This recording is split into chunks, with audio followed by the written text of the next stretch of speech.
Hey guys, tonight we stumble into the soft folds of dusk, where myth and sleep meet like warm tea and a favorite blanket. The sky above isn't dark, not quite. It's more of a velvet gray, like someone dimmed the universe for ambiance.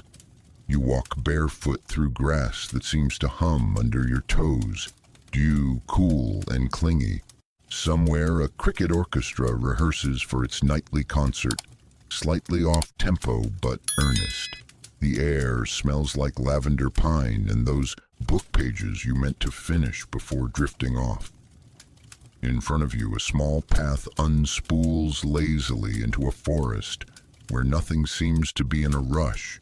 Not the squirrels, not the clouds, not even your own thoughts.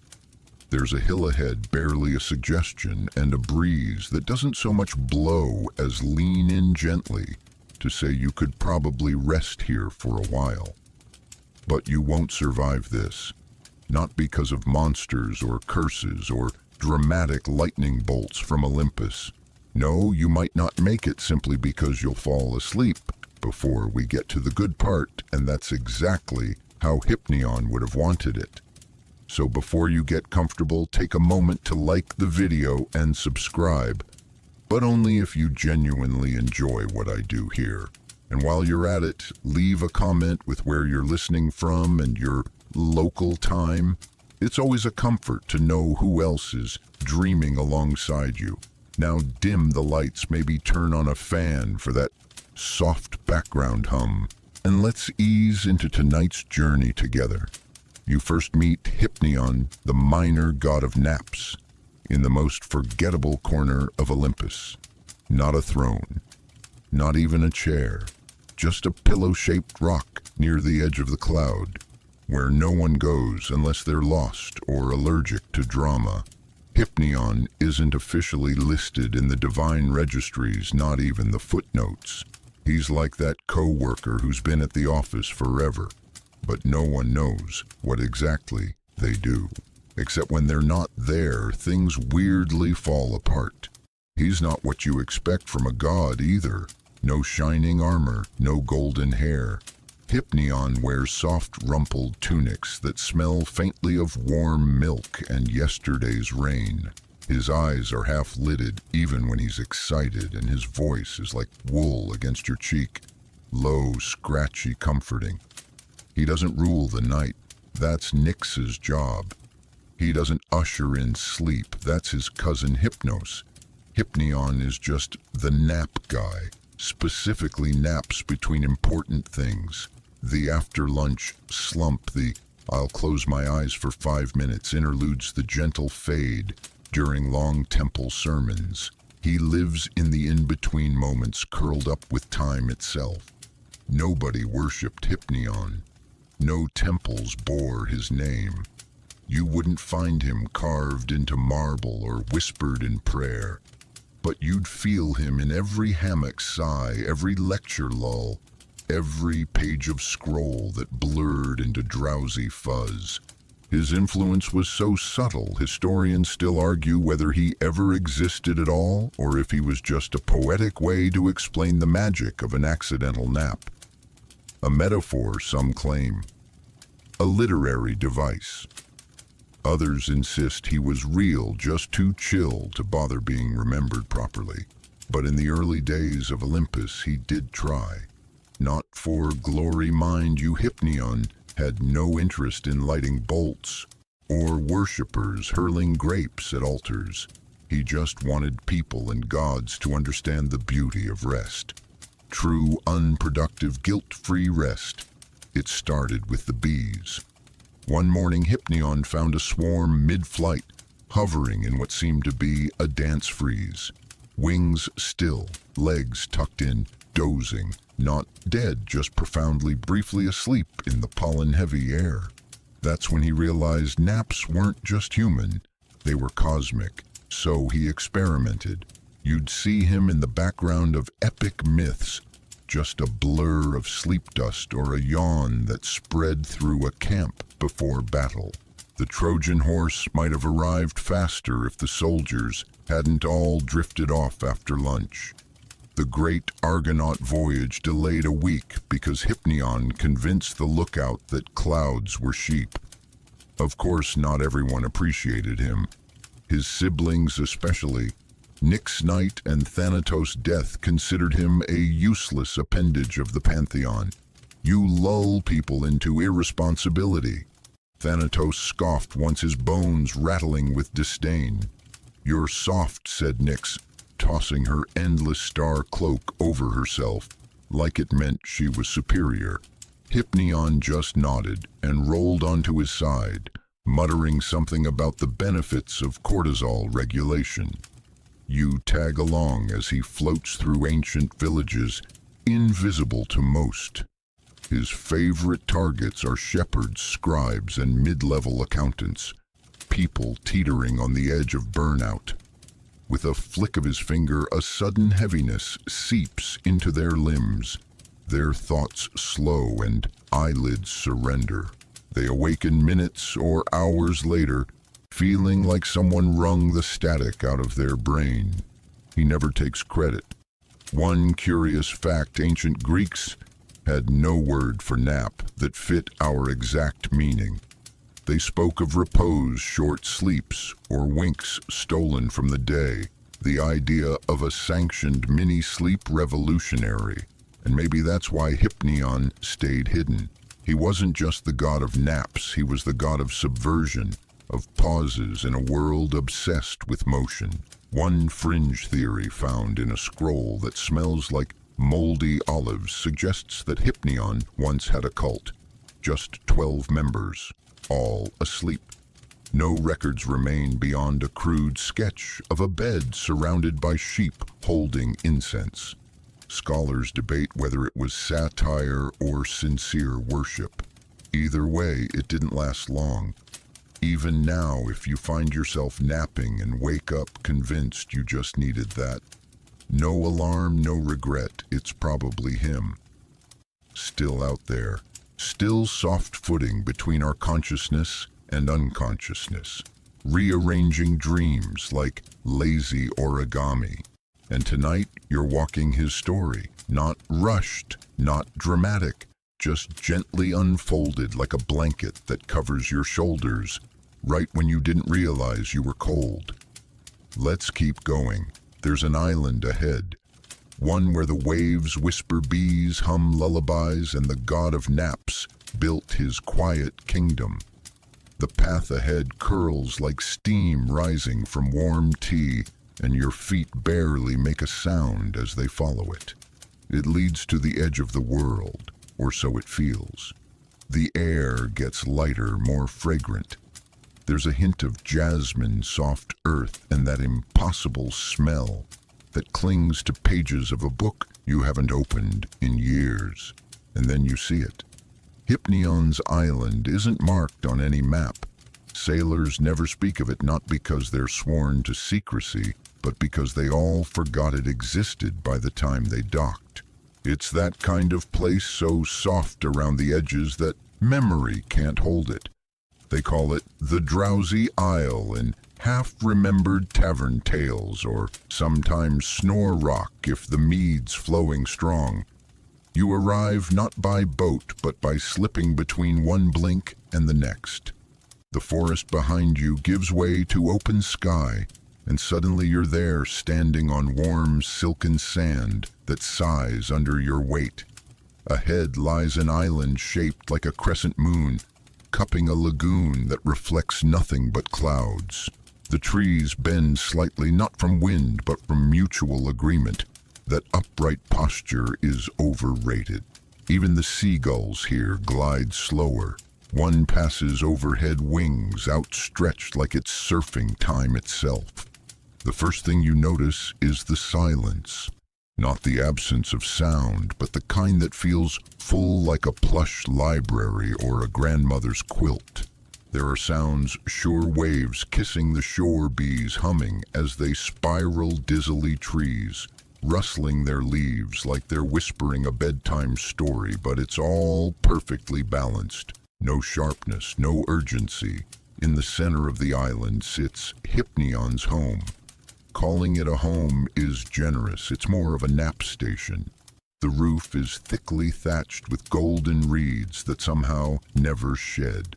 The walls woven from sleep lilies, a mythical flower that only blooms when no one is watching. The doorway has no door. Why bother? No one here steals, and if they did, they'd get distracted halfway through and lie down. Inside the floor is one continuous cushion. No chairs, no tables, just soft mounds of wool and moss, and dreams stitched into linen. There's a small shelf with scrolls, but none have titles. Hypnion reads by feel, flipping pages until the story feels complete, then sleeping on it, literally. This was where he retreated after Olympus turned him down. Officially, they said his domain lacked divine significance. Unofficially, he made the council sleepy, and someone mistook his nap incense for a prank. But Hypnion didn't mind. Here on this island, time melted. He could nap, dream rise, snack on peaches, and start the loop again. Occasionally, he hosted visitors, wanderers who stumbled in by accident. One famously slept for 3 days, woke up a poet, and forgot how to tie sandals. Another claimed the bees gave him stock advice. The bees, by the way, are special. They're not large. In fact, they're about the size of teardrops and shimmer like pearls. Their wings buzz at a frequency humans can't quite hear. It registers as a deep calm. If you lie under the trees long enough, the vibrations reset your nervous system. One scroll in the great library of Alexandria once theorized that these bees were the original healers of the Greek world. Historians still argue whether the scroll was real or just dreamt by a sleep-deprived monk. There's one quirky feature of the island that few remember: the clouds. They don't float above the island, they rest on it. Whole blankets of them strewn over hills and treetops like lazy pets. You can walk into a patch of fog and lose all memory of stress. One philosopher named Diodoros claimed to have achieved complete inner peace after spending 4 hours lying face down in a good solid fog. You find a hammock stretched between 2 trees, not tied, just gently supported. The fabric feels like silk soaked in moonlight. As you lie down, the trees bend slightly to accommodate your weight. No creaks, no groans, just leafy murmurs of approval. A breeze trails across your skin like a lullaby translated into wind. You close your eyes for just a moment, and when you open them again, you're still on the island, but the light has changed. It's always golden here, but now it's softer, like late afternoon. A flock of dream birds, long-necked, soft-feathered things with eyelid-patterned wings, float past overhead. You spot Hypnion himself reclining in a nook made of coiled vines and cat fur. He offers you a slow, contented wave. No words. Because here's the thing about Hypnion, he doesn't speak often. Not out of shyness, but because language is too sharp, too jittery. He prefers eye contact gestures and the shared silence between 2 people who understand each other deeply. He invented companionable quiet centuries before the phrase existed. In one odd moment, he hands you a peach. It's warm, and inside, instead of a pit, is a smooth stone shaped like a question mark. You ask what it means, and he shrugs. Maybe it's a metaphor. Maybe it's a snack. Maybe it's just a peach with identity issues. A historical fact for you: ancient Greeks believed certain islands were enchanted, blessed by the gods, or cursed by jealous spirits. The drowsy isle was never listed among them, but that might be because it evaded record-keeping altogether. There are references to a place of soft mind and slower time in several early seafaring logs. One captain blamed it for his entire crew forgetting what month it was. Another wrote that he'd seen his dead grandmother in a nap and she told him to change careers. He became a baker. One quirk Hypnion added to the island: no shadows. Everything glows faintly, but you never see a hard edge. Your fingers blend with the air. It's not unsettling, it's deeply relaxing, like the world forgot to define itself, just so you could rest. As you settle deeper into this slow world, Hypnion walks beside you. He doesn't ask questions, just hums. It sounds like a lullaby you once knew but never learned. The tune changes slightly depending on your mood, like it's adjusting to soothe the exact corner of your mind that's still buzzing. And now something curious happens. The waves, usually lazy, begin to swell, not in fear, but in rhythm. They rise and fall like breathing. You realize the whole island is sinking with you. Your breath slows. Your thoughts stretch out like cats in the sun. There's no urgency here, nothing calling you back. You exist in this moment perfectly and quietly. You lie back again, different hammock, different view. Overhead clouds form shapes: a spoon, a dog, your childhood bike. Hypnion grins at your surprise. He doesn't control dreams, but he can nudge them. Historians still debate whether this island was allegorical. One school of thought says it was a coping mechanism for overworked philosophers. Another insists it was a metaphor for mortality, the gentle fade instead of the violent end. A third group proposes it's the place our minds go in the seconds before sleep. None of them agree. None of them remember agreeing to disagree. As you drift in and out of wakefulness, Hypnion offers you a final gift, a blink that lasts just long enough to feel like sleep, but you're still listening, still dreaming, still wrapped in the breath of a god who asked for nothing but silence and gave everything in return. You don't quite remember standing up, but here you are, wandering further into the heart of the island, where the air smells like crushed rosemary and old linen. The trees are taller here, but not in an intimidating way. They lean slightly inward, like they're listening to you. Or maybe they're just tired too. Everything here has permission to rest, even the shadows which flicker slowly like sleepy fireflies. This is where Hypnion's siblings used to visit, not often and rarely willingly. You hear them before you see them, divine voices raised not in thunder or fury but in irritation, a tone only family can perfect. "Why are you like this?" Thanatos had asked once, skeletal fingers clasped behind his back like a disappointed school teacher. His skull glinted faintly in the dapple sunlight, and his eyes, empty as river stones, squinted in judgment. "You lull the mortals into forgetting what matters." "To remember what matters," Hypnion replied calmly, plucking a fig from a low branch, "you must sometimes forget the noise."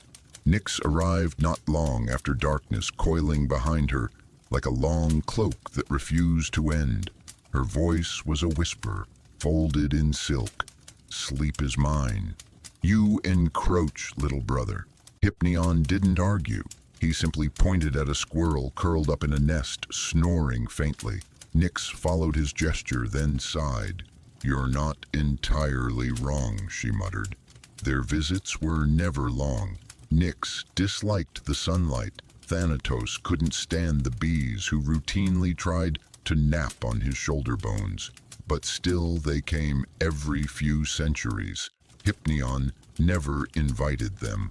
He just left fruit out and hoped for a conversation. You walk through a grove of what look like olive trees, but grow feathers instead. Soft, downy plumes that fall like snow. Every time a breeze wanders by, each feather hums faintly when touched, a lullaby in miniature. Legend has it that Hypnion planted this grove after a particularly frustrating meeting with Ares, god of war. It had gone something like this. Rest dulls the blade. Ares grunted, polishing a spear, already gleaming. No, Hypnion said, reclining on a mossy rock, it sharpens the mind that wields it. They argued for hours, or rather Ares argued. Hypnion simply napped mid-rant, mouth slightly open. The next day, Ares accidentally slept for 12 hours and missed a battle. He won anyway. He never apologized. But that's Hypnion's power, not in thunderclaps or divine ultimatums, but in the subtle way he rearranges your pace. He never forces sleep. He makes you want it. Under a tree shaped like a question mark, you find a group of animals all asleep in a perfect spiral. A fox, a deer, a tortoise, even a crow with its beak tucked into its wing. Hypnion sits nearby, sketching them slowly on a piece of bark. Not because he's an artist, he's not particularly good, but because the act of drawing slows him down even more. He once told a human philosopher, motion without pressure is divine. The philosopher wrote it down, forgot it, then napped for 3 days. You sit beside him, no words, just the hush of shared stillness, and then he tells you a story. It's not dramatic, no gods falling from the sky, no titanic clashes of fire and fate, just a memory, a soft one. When Hypnion was very small, not even a god, yet more like a concept with a name, he floated near the river Lethe, the one mortals drank from to forget. Most gods avoided it, feared it, but Hypnion was drawn in. He hovered above it for days, watching dreams form and dissolve in its waters. He noticed how the river didn't just erase it, softened. Pain, rage, fear, all blurred. Not vanished, just dulled enough to survive. That was the moment he understood his purpose, not to erase, but to ease. He's never forgotten that. Even now, centuries later, he still hums the rhythm of that river when he walks. Historians still argue whether Hypnion and Lethe were once the same entity, two halves of the same myth, split by interpretation. Some believe he was Lethe's guardian, or her son, or her shadow. Others insist he's entirely fictional, invented by weary scribes to justify missing deadlines. You, however, feel otherwise. Sitting here, breathing the honey-thick air, it's hard to believe anything this gentle could be false. You continue your walk, guided by a breeze that seems to know your name. The path grows softer, moss-thick as mattresses, pebbles smoothed into pillows. You spot divine footprints occasionally. Hypnion has company, it seems, even if they never stay long. One set of prints is clearly Hermes' winged sandals. One turns slightly like their owner got distracted mid-stride. Another is Hera's neat and regal, leading up to a cluster of sleeping turtles. Hypnion keeps no grudges. Even among gods who mock him, he sees exhaustion. No one is immune to tired, he told a demigod once, tucking him into a leaf blanket after a quest gone sideways. You pass a pond where frogs croak lullabies in 3-part harmony. One has a tiny lyre balanced on its head. You don't question it. Nothing here begs logic, it simply is. Just beyond the pond is a clearing where Hypnion sometimes hosts what he calls restivals. Not parties too loud, not feasts too much chewing, just gentle gatherings where beings of all kinds lie under the stars and share their favorite dreams. No judgment, no explanations. The last one featured a titan who dreamed of being a feather. A muse dreamed of silence. A mortal boy, still half asleep, described a world where rain only fell when you asked it to. Everyone clapped softly. You sit there now, alone but not lonely. The island has a way of filling in the gaps around you. You realize how rare it is to be still without guilt, how strange and lovely it is to simply exist. a fringe historical theory scribbled in the margins of a Roman philosopher's diary, claims that Hypnion once saved the world by delaying a volcanic eruption with a nap. No evidence supports this. The volcano in question still exists, quiet and oddly symmetrical. Some say its ash smells faintly of lavender. You don't care whether it's true. What matters is the warmth in your chest, the steady breath in your lungs, the way your body is beginning to understand the rhythm of this place, the way your thoughts stretch like cats after a sunbath and begin to purr. And Hypnion, he's already moved on, not far, just behind the next tree, or perhaps beneath the cloud that just drifted a little closer. He doesn't need your worship, just your willingness to slow down. So you do. One breath, one pause, one more step into a world where naps are sacred and stillness is not failure, but grace. You wake though you're not sure you ever really slept.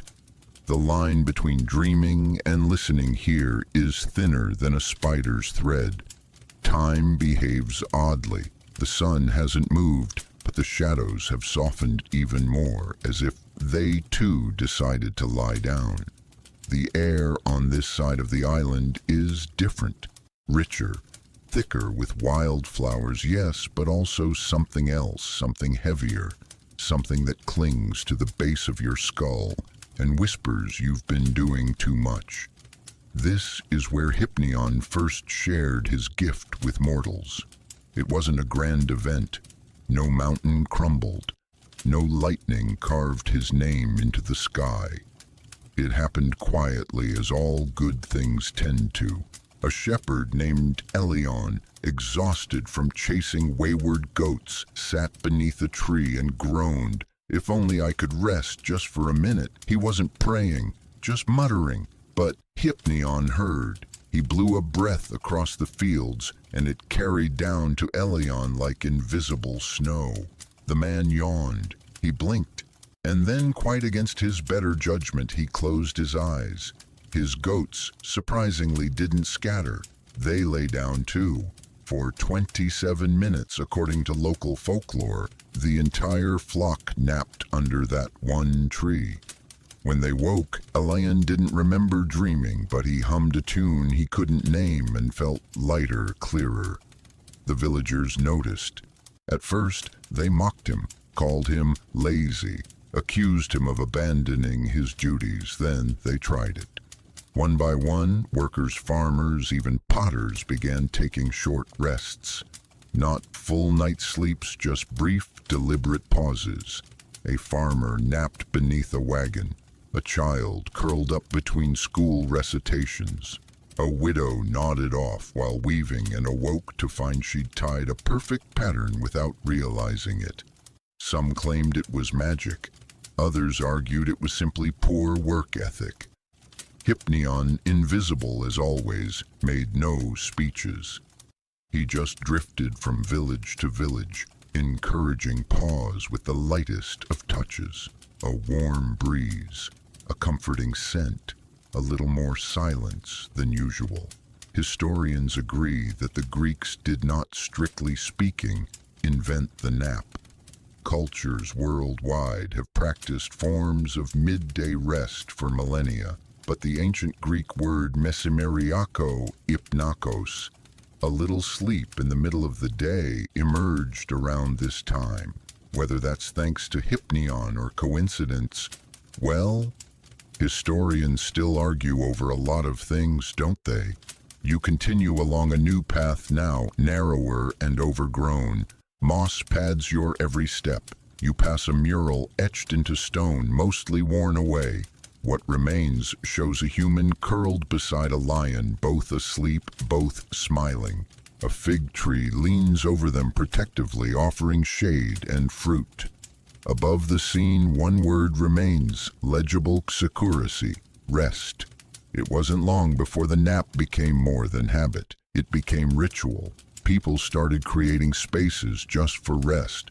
Soft corners in homes, Shaded courtyards, rugs laid in patterns meant to lull. Sleep wasn't seen as surrender anymore. It was seen as renewal. You stop beside a strange tree, its trunk hollow and humming. You place your hand against it and feel a pulse, not a heartbeat, more like a sigh. The tree is dreaming, you realize, of what you don't know. Maybe trees don't dream of things. Maybe they dream of how to dream. Nearby, you spot an unusual sight, a line of clay figures all in various nap poses. Some lie on their sides, others recline. One is mid-stretch, yawning. You approach the smallest of them, a child, and find something carved into its back. We forgot how to be still. The script is ancient, older than Greek even, a language barely remembered by time. Hypnion keeps this place tidy, but not polished. He likes things to fray around the edges. Comfort doesn't live in perfection. He once told a visiting muse who complained about the smell of composting figs. You wander into what looks like a workshop. No tools, no forges, just soft benches, scattered linens and shelves, filled with odd objects, round stones, tiny pillows, folded leaves, a ball of golden thread tangled so thoroughly it seems intentional. Everything in here was part of Hypnion's early experiments. He once tried to invent the perfect nap object. Not a bed, not a blanket, something new, something that didn't just support the body, but the mind.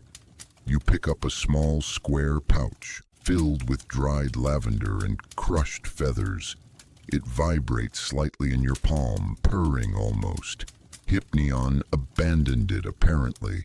Too effective, he said. No one woke up for days.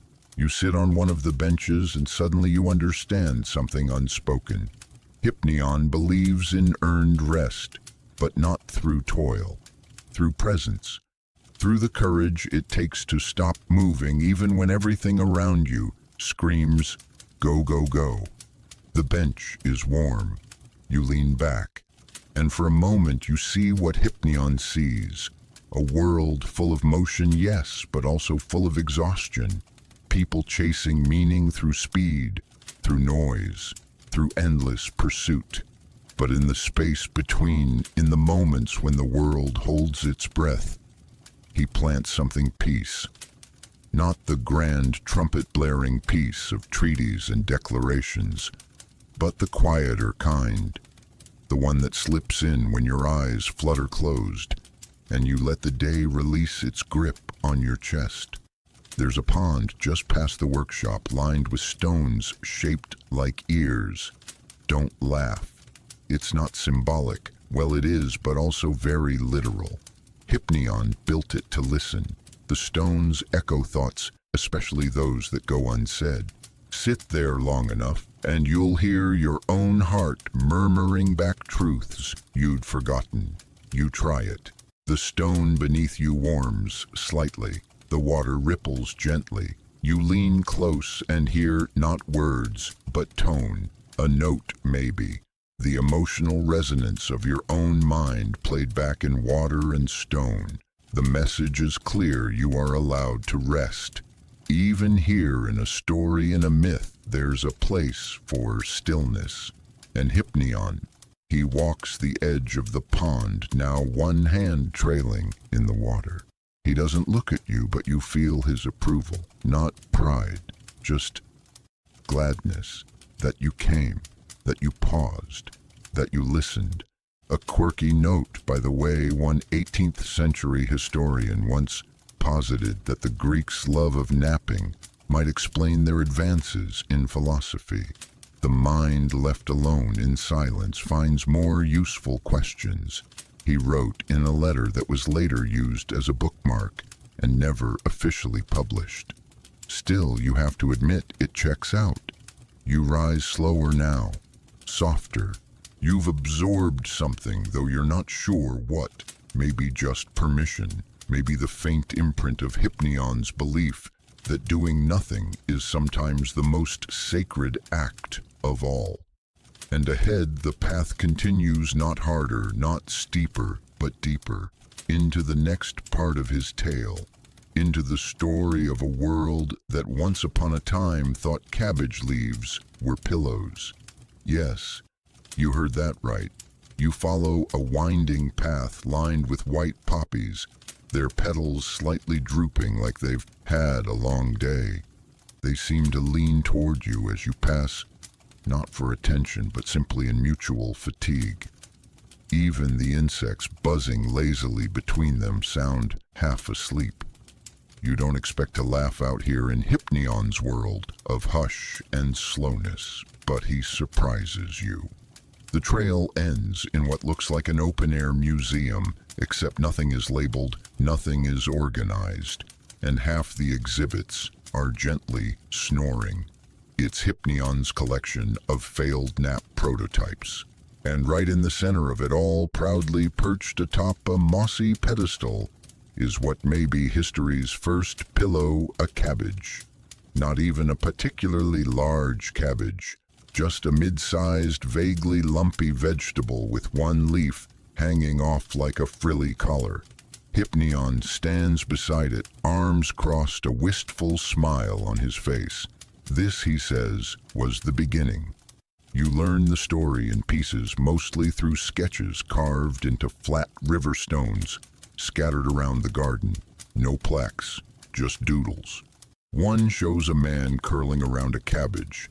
Another depicts him waking up with a blissful look and a stiff neck. Apparently long before feathers, foam, or even wool, someone thought to lie down on a pile of cabbages. It was cool, it was softish, it worked. Mostly, at least until the goats ate the prototype mid-nap. From there, the nap innovations grew more creative and more chaotic. You walk through rows of Hypneon's earliest human-inspired sleep inventions. Some are charming, others are catastrophes. There's the clayhead cradle, essentially, a helmet filled with sand that promised spinal alignment and instead delivered neck cramps and mild claustrophobia. Then there's the infamous hammock wheel. Imagine a Ferris wheel, but every seat is a hammock. It spun slowly, powered by goats. It was popular for exactly 3 weeks before the first incident involving dizziness, nausea, and a goat-related lawsuit. A particularly strange contraption is labeled with a single word etched into the stone beneath: snozzle. It looks like a wool-stuffed basket mounted on a pole that rotated according to lunar cycles. Historians have no idea what it was meant to do. Some think it was an ancient lunar-aligned dream enhancer. Others believe it was just a very confused birdhouse. Hypneon keeps it because it made someone nap once, and that's all I ask. And then there was the bed in a tunic, a wearable fold-out sleeping platform designed for shepherds on the go. One philosopher declared it the future of rest and then immediately tripped while trying to unfold it near a riverbank. He survived. Barely. The tunic did not. You can't help but smile as you wander. There's something deeply comforting about the fact that even gods go through trial and error. Hypneon never laughed at human efforts. He saw them as earnest attempts to return to something essential.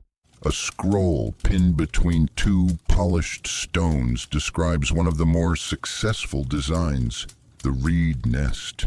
Soft reeds gently interwoven into cradles that swayed with the breeze. Entire villages in the marshlands adopted it.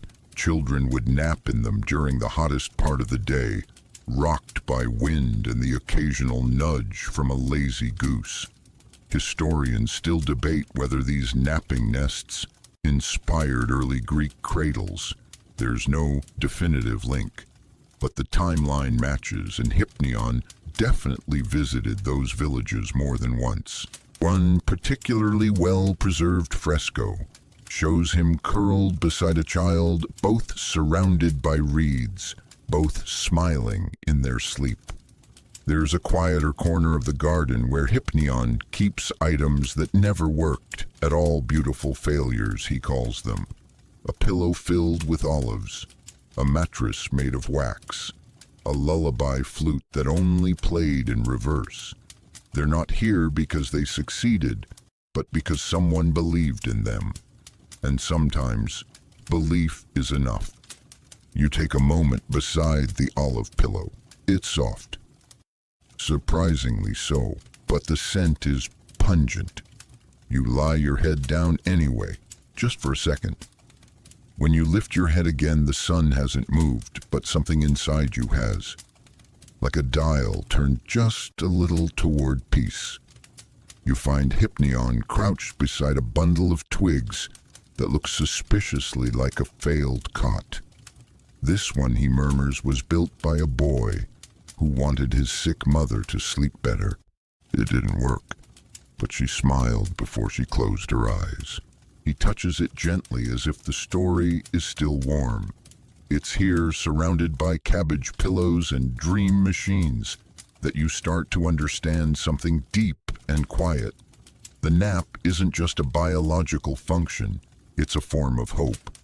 A surrender, yes, but a trusting kind. You close your eyes expecting to wake. You believe that you'll return. And in that belief, there's faith in time, in safety, in stillness. A mainstream fact for you. Ancient Greeks placed high cultural value on dreams. Temples dedicated to Asclepius, the god of healing, often required patients to sleep inside as part of their treatment. It was called incubation, the idea being that the divine would visit your dreams and deliver healing. Some of those temples were designed with special alcoves to promote uninterrupted napping. But what you don't learn in most history books is that Hypnion would sometimes tag along. Not to heal, just to help people sleep deeply enough to meet whatever God needed meeting. Even the gods need assistance, he joked once to a high priest who didn't get the humor. As you leave the garden, Hypnion walks beside you. He doesn't point out his favorite failures. He lets you choose what to remember. You ask him quietly what his favorite nap invention actually was. He thinks for a long time. Then he stops beside a simple stone bench under a fig tree. This, he says, sitting down, this was made by someone who didn't think they were worth comfort. They built it for others. But one day they sat down and stayed. You sit with him, no words. Around you, the wind plays through the leaves like fingers on a harp. The grass sighs, the bees hum. Even the poppies seem to lean closer again. And somewhere not far from here, another mortal invents a new way to rest. Not out of laziness, not for escape, but because something deep inside finally whispered, "You deserve to stop for a moment." And Hypnion smiles. The trail you're following now isn't a trail at all. It's more of a suggestion. Just a softer patch of moss that gently invites your feet in one direction, then meanders lazily under swaying branches and low-hanging clouds. You swear the trees move slightly to make way, but maybe that's just your imagination drifting off again. Hypnion doesn't lead. He drifts, and you find yourself drifting with him. And it's here in the soft heart of his island that one of the more ridiculous chapters of Olympian history unfolds, the Great Naptime Ban. You probably didn't know that for a brief period naps were officially outlawed on Mount Olympus. Not for mortals, for gods. You're not kidding. It started with Hera. She'd caught Hermes sleeping during a debriefing and was not pleased. "If we encourage this behavior," she hissed, "soon no one will finish anything. Chaos will reign. Papers will go unfiled. Rain will fall sideways." Zeus agreed, mostly because he was cranky from being woken up early to attend the meeting. Poseidon abstained from voting. He was napping in a clamshell. And Athena loudly declared, naps a betrayal of strategic discipline. The motion passed. No divine naps permitted. Indefinite decree. What followed was predictably catastrophic. You see, even gods need rest. They may not suffer from muscle cramps or caffeine crashes, but omniscience has its price. When you've lived through every age of man, you build up a kind of cosmic fatigue and exhaustion, not of the body but of the eternal spirit. Within 3 days of the ban, Olympus had gone completely sideways. Apollo began composing songs backwards. Demeter tried planting rice in the sky. Dionysus started drinking decaf. Even Hades showed up at a meeting by mistake, blinking in the sunlight like a bat in a tanning salon. That's when Hypnion stepped in, not with a speech, not with a storm of sleepy bees or a nap-inducing fog. He simply invited them over. One by one, the crankiest gods arrived at his island under the pretense of investigation. But Hypnion had prepared. He laid out blankets, offered warm fig milk, laced the air with the softest tones of rustling reeds. There were no lectures, no arguments, just a hush that crept into the bones like candlelight. First to fall asleep, Ares. He came in mocking arms crossed, declaring he would never be caught snoozing in enemy territory. 15 minutes later, he was curled under a willow tree, using his breastplate as a foot warmer, muttering something about goats in his dreams. Next came Athena. She tried to stay alert, reciting military tactics and metaphysical theorems aloud. Then she sat down. Then she reclined. Then she said, "I'll close just one eye." Both closed. She didn't wake up until 3 centuries later, refreshed and vaguely irritated. Zeus last to arrive and the hardest to crack. But even he, king of lightning and libido, wasn't immune. Hypnion gave him a pillow stuffed with eagle down and wrapped in lawfully signed decrees, just enough ego scratch to lull him in. The moment Zeus snored, Hypnion called a vote. No one voted, because everyone was asleep. And just like that, the ban evaporated like mist at sunrise. Historians, of course, never recorded this. Too absurd, too undignified. But fringe scholars have noted strange gaps in the mythological record periods, where no divine actions were documented. Some call it the sleep epoch. Most dismiss it as a clerical error. Others know better. As you pass under an arch of flowering vines, you come upon a quiet grove. Pillars, tall, soft-edged, circle an open space. In the center, a round stone slab with divots worn into it. Not ceremonial seats, nap spots. This is where the council napped. Together, Hypnion left it untouched, as a reminder that even the mighty require rest, maybe especially the mighty.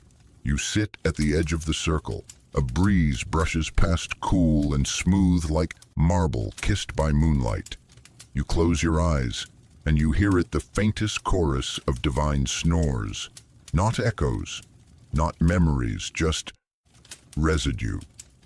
The sound is oddly comforting, like finding out the gods are human in the most relatable way possible. They fall asleep, they drool a little, they wake up confused. One account claims Aphrodite once woke up mid-dream and tried to flirt with a tree.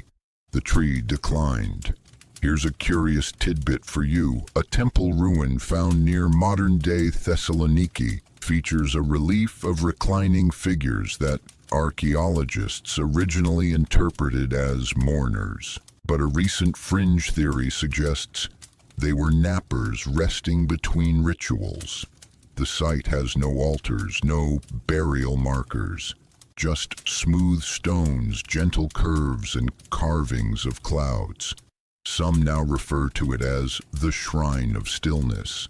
You step away from the grove and continue down the path, now lined with glowing mushrooms that light your way like fallen stars. You wonder how many moments in history were shaped by someone not pushing forward, but pausing, letting go, letting in. Hypnion walks ahead, not looking back, but clearly aware you're there. He hums again, that same sleepy tune that feels like childhood and deep winter and the hush between heartbeats. You reach a clearing where a great olive tree stands, ancient, gnarled, its branches twisting like river currents. This, you sense, is where Hypnion comes to recharge. Not sleep necessarily, just rest. There's a bench beneath the tree. He gestures for you to sit. Then he sits beside you. He speaks now, voice low and warm. They tried to eliminate rest, he says, but the body always remembers. He turns to you, eyes soft. What do you remember, you think? The feeling of your first nap on a warm windowsill, the weightlessness of floating between dream and waking, the strange peace of surrendering to tiredness without shame, the realization that even a brief pause can rearrange an entire day. He smiles. There, he says, that's the divine, and you believe him, not because he's a god, but because you felt it, the shift, the slow down, the truth that blooms in quiet. You rise together.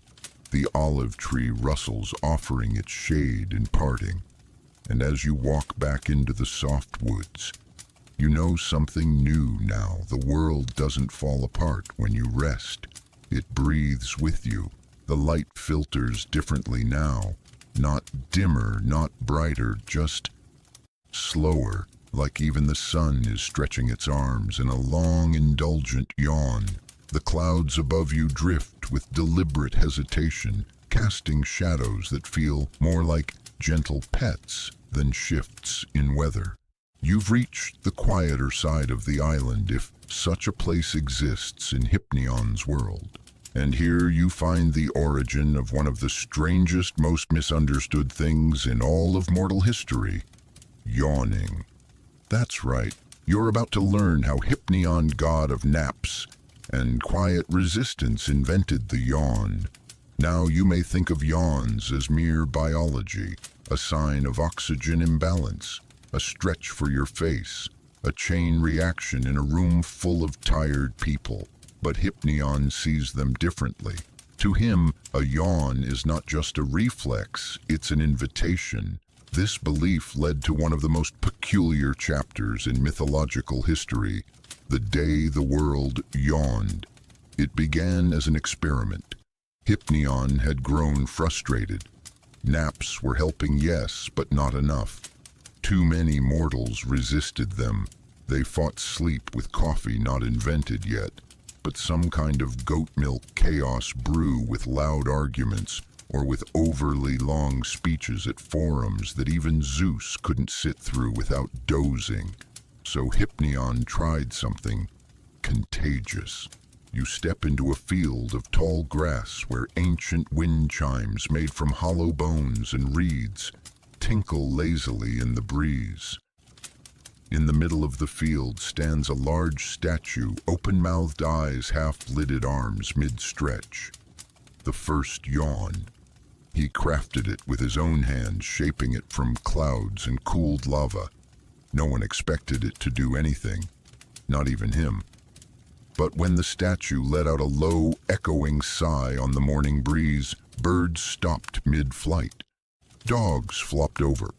Philosophers dropped their scrolls and reclined on benches they previously used for moral superiority. It was delightful.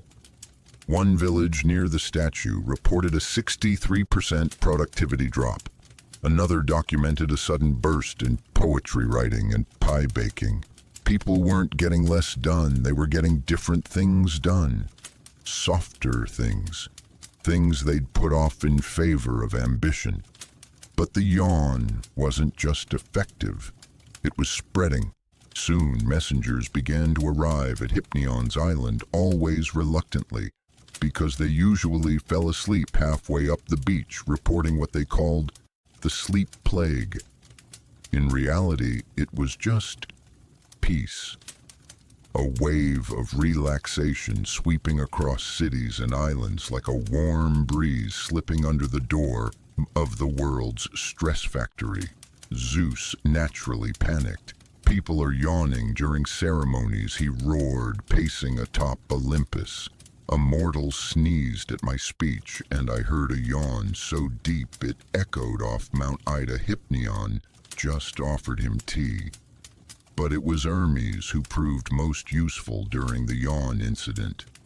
Ever the trickster, he turned the yawn into a kind of secret handshake, passing it along in crowded forums among travelers, even slipping it into flute melodies that made goats fall asleep mid-chew. He called it yawn-spiration, and it caught on. Here's a curious fringe tidbit. One early Athenian lawmaker tried to criminalize public yawning. He claimed it encouraged laziness, ruined marriages, and made military parades look sloppy. His decree lasted 3 days. On the 4th, he fell asleep during his own enforcement hearing and had his gavel confiscated for use as a back-scratcher. Historians still argue whether yawning has any actual divine origin. One school of thought believes it's tied to spirit passage, that we open a doorway in the body just for a second to let in something lighter. Others claim it's a respiratory reset. Hypnion, when asked directly, simply smiles and says, "It's the body asking for less noise." You reach the edge of a meadow now where creatures lounge in lazy companionship. A lion curled beside a lamb, a bear snoring lightly next to a ferret. Even the grass seems to be reclined. And above them all the clouds shape themselves into wide, slow O's, an unspoken mimicry of that same sacred yawn. You try it. Not because you're sleepy, though you might be, but because you feel the air asking for it. And when you do, it spreads. The trees sway slightly. A squirrel topples over in bliss. A breeze carries your sigh like a ribbon through the branches. You've just joined the oldest, softest tradition in the world. One that doesn't require belief, only breath. Hypnion appears beside you, not dramatically, just suddenly there, like he'd always been leaning against that tree, watching. "Did you feel it?" he asks. You nod. He nods back, satisfied. "That's what I gave them," he says. "Not just naps, permission." You walk with him a little longer past an old wooden signpost pointing nowhere in particular. Its arms say things like, "Somewhere nice later, maybe just sit here and that tree you like." Every path loops back eventually. He tells you that yawns are gifts, that when one passes from person to person, it's not annoyance, it's empathy. The body shares what it needs, he says, even if the mind hasn't caught up. There's a round stone nearby with a circle of handprints carved into it. No names. Just the suggestion of people long gone, all touching the stone as if to say, "I was here." I rested. You place your hand on it. Warmth floods you. Not heat, just the steady calm of 100 other people who once paused in the same spot. It's like being part of a slow-moving constellation passed down breath by breath. And as you sit, Hypnion hands you a cup of warm fig milk. It smells of vanilla and dreams. You sip it slowly, the taste soft and milky with an undercurrent of pine bark. And wait is that nutmeg you don't ask. Because here in this meadow where the world first yawned, you realize the truth. A yawn is not weakness, it's not boredom, it's not even tiredness necessarily. It's a lullaby whispered through the bones. It's the soul stretching its arms. It's a God's way of saying, you can let go now, and you do. The sky above is the color of linen soaked in honey. Soft, pale, glowing faintly like it remembers the sun but doesn't need it right now. You've left behind the field of yawns, stepping into an older, stranger part of Hypnion's island. The air here is richer, somehow denser with age and story.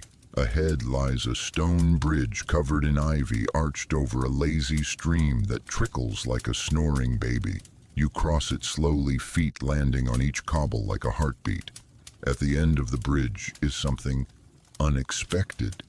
A castle. Well, not quite. It wants to be a castle. It has towers, but they droop slightly like sleepy flowers. The stone is weathered and patchy, more moss than masonry. Windows are round and open-mouthed, and the gates hang crooked on squeaky hinges.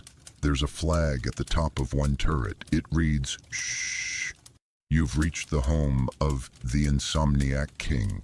His name was Calixos, a mortal ruler known more for pacing than governing. For years he fought a silent war against sleep. He called it the thief of progress.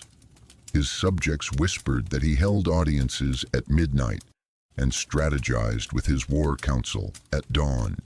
He was convinced that if he closed his eyes, the world would betray him. And in a way, it did, because he grew strange, paranoid, fidgety. He talked to shadows and argued with owls. He issued decrees written on toast and tried to convince his generals that the sun was deliberately showing up late. His sleeplessness infected the palace. Servants muttered in the halls. Guards forgot what they were guarding. Even the chandeliers began to flicker in exhaustion. That's when Hypnion intervened. Not with force, not even with suggestion. He sent a blanket. You step into the castle's crumbling main hall. It's silent, thick with dust and the hush of too many things left unsaid.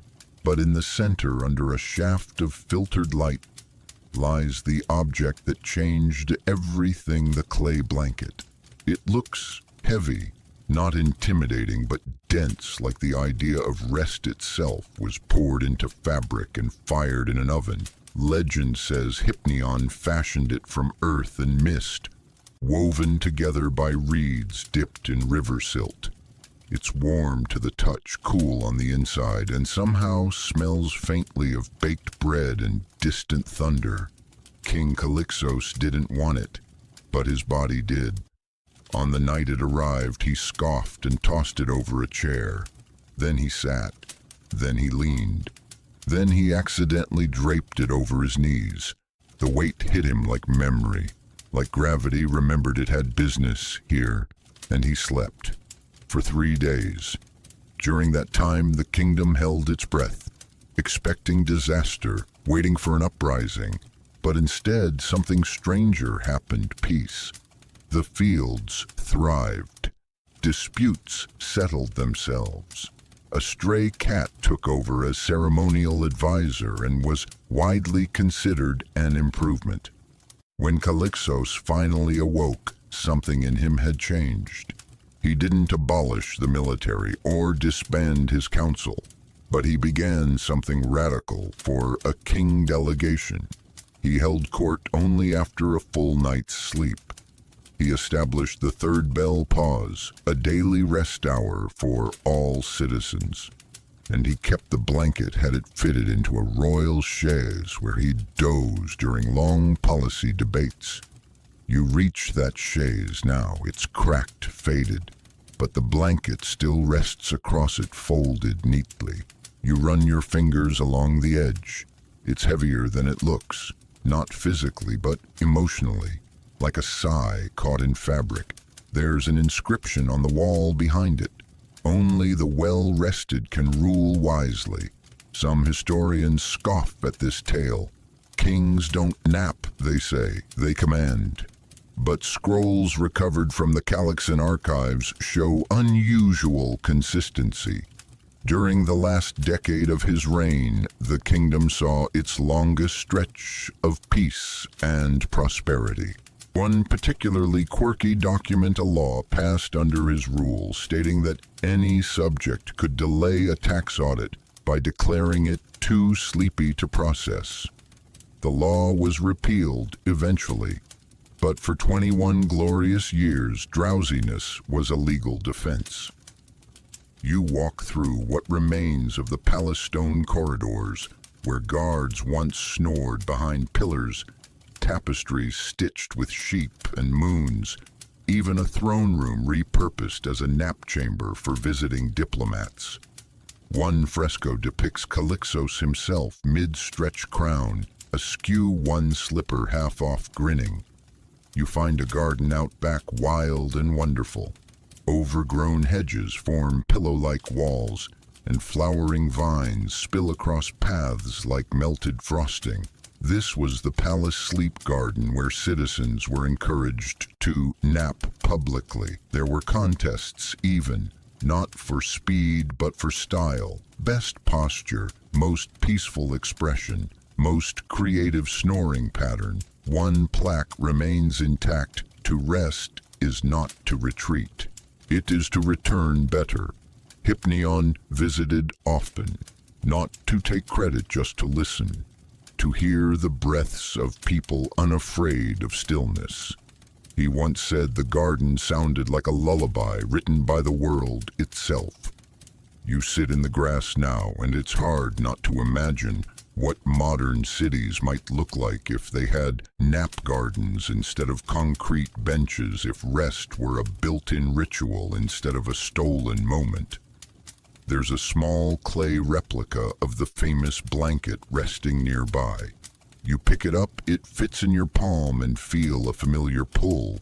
You don't lie down, not yet, but you feel your pulse slow, your shoulders drop. Even thoughts get drowsy around Hypnion. He appears beside you again, looking at the garden with fondness. Most rulers think action is strength, he murmurs, but sometimes stillness takes more courage. You think of King Calixos, of the weight he carried, of the choice to finally let it go, and you realize something else. Sleep isn't just for the tired, it's for the brave. The ones willing to let their guard down, to say, I trust the world enough to close my eyes. Hypnion smiles. Come, he says gently, there's more to see. You follow, but slower now, each step measured like the space between notes in a lullaby. And behind you, the garden breathes.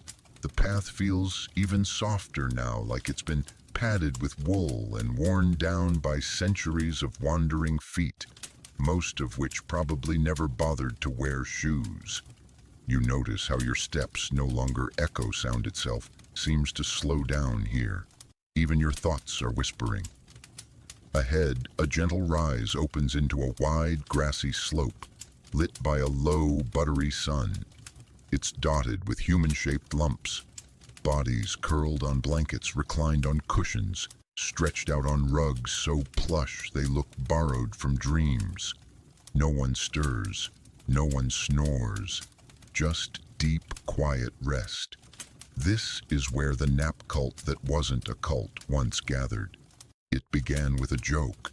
A man named Syros, who sold herbal poultices and homemade sandals in a sleepy port town, began taking public naps. Not out of protest, just because he liked the way the wind felt on Tuesdays. One day someone joined him, then another, then three more. Soon people were showing up at the plaza with portable pillows, sharing figs and napping in formation. Someone coined the term hypnionics, followers of the divine pause. It wasn't a religion, no hymns, no commandments, just an understanding. If Hypnion existed, and many believed he did, then surely the greatest tribute to him was to rest on purpose. You wander among the ancient nap sites, each marked by simple stones or faded rugs. One has a dent shaped like a particularly large person who once napped with great commitment. Another features a woven banner that reads, "We're not lazy, we're devotional." The movement didn't last, of course. It had no structure, no meetings, no loud declarations, only naps. And you can't really organize a revolution when everyone is asleep by 3 p.m. Still, for a time, the hypnionics spread. Farmers took breaks mid-harvest to lie in fields. Philosophers debated horizontally. Even a few generals joined in calling their dozing tactical repositioning. One famously declared before falling asleep, "Victory is best plotted on a full belly and a soft rug." Some historians have tried to dismiss the hypnionics entirely, claiming there's no proof it ever existed. But archaeologists once unearthed an amphora covered in paintings of napping figures, with a caption beneath in shaky lettering, "We do not fight, we do not flee, we only lie." You take a seat on a low bench nearby beneath a fig tree whose fruit has always been just slightly too ripe, sweet and soft and sticky with the kind of sugar that makes you sleepy. Hypnion appears beside you again, reclining casually on a tuft of moss that knows his shape well. "They tried to build me a temple," once he says, eyes closed, "but they fell asleep halfway through and never finished the roof."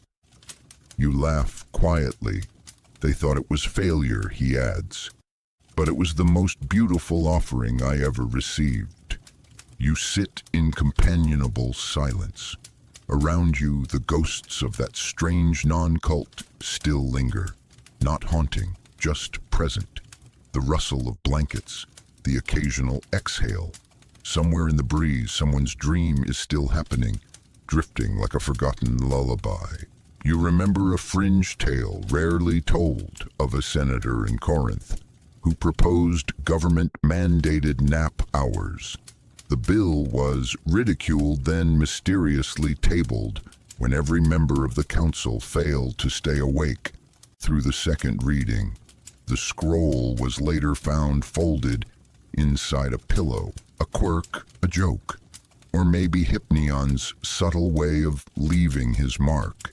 You follow a trail leading to a low hill where stone benches circle a fire pit that's never been lit.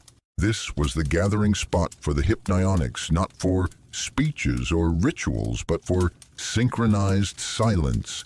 At sundown, they would lie on the grass in a rough circle, heads pointed inward, and simply rest. No one led. No one timed it.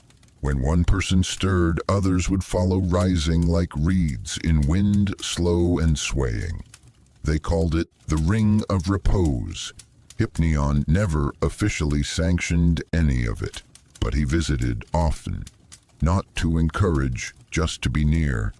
They understood, he says now, that devotion doesn't always need words. You look around. The place still feels alive with the gentleness they left behind. Not energy, not power, just ease. Like the land itself has taken a long exhale and doesn't need to inhale again for a while. It's here you begin to understand the nature of reverence in Hypnion's world. Not songs or statues, not golden offerings, but trust. The kind that lets you let go, that tells your heart it doesn't need to fight to prove it's beating. You lie down, the grass beneath you is warm, the wind nudges you like an old friend. Above, the sky has turned the color of soft plums, and a few stars blink sleepily into existence, like they're checking to see if it's safe to be seen. You yawn. Of course you do. And somewhere not far, another yawn answers back. Hypnion's work continues, not through worship, but through the tiniest, laziest revolution in human history, the nap taken proudly. You leave the hills slowly, as though your body has learned Hypnion's tempo and refuses to pick up speed again. The path ahead is framed by curved stone walls, once polished, now softened by moss and silence. A small archway stands ahead, flanked by carved tablets too weathered to read. But the feeling that pulses beneath your feet, like walking on the hum of a distant lullaby, tells you this is an entrance, not to a palace, not even to a temple, to a secret. Because here, nestled deep within the folds of Hypnion's forgotten myth, is a truth most scholars deny he was erased, or rather overlooked intentionally, as if history got a little drowsy when writing about him and decided, we'll come back to this later, and never did. You step into a library with no roof. Scrolls lie nestled in stone nooks, like birds sleeping in trees. Shelves are carved directly into cliff walls. No ladders, just vines you can lean against. The words here aren't in any one language, they're in dozens. Ancient Greek, yes, but also Phoenician, early Etruscan script. So old it looks like it was whispered into the stone rather than written. This is the archive of the forgotten. Hypnion doesn't guard it. He doesn't need to. No one seeks out what they don't remember, except you. You walk slowly past scrolls that glow faintly when you near them, as if stirred by your presence. One whispers a lullaby in a dialect you can't place but somehow understand. Another shows a flickering image of a man napping under a tree while a battle rages far away unnoticed. There's a section labeled simply, "Could Have Beens," and in it the history of Hypnion flickers to life. You learn of an early temple built in his name, not of stone but of woven reeds and feathers. It stood for 28 days before a passing scholar declared it too undignified for proper reverence, and the worshippers simply left. No one tore it down. It just faded back into the swamp.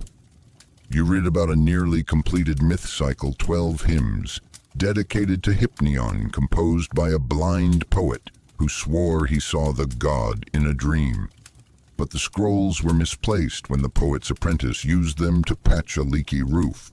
No copies survived. The roof didn't either. One account even describes a statue of Hypnion carved in translucent marble, placed beside Apollo's own in a minor shrine near Thebes. It was removed less than a month later because it made people too sleepy to donate. Historians still argue whether these accounts are real.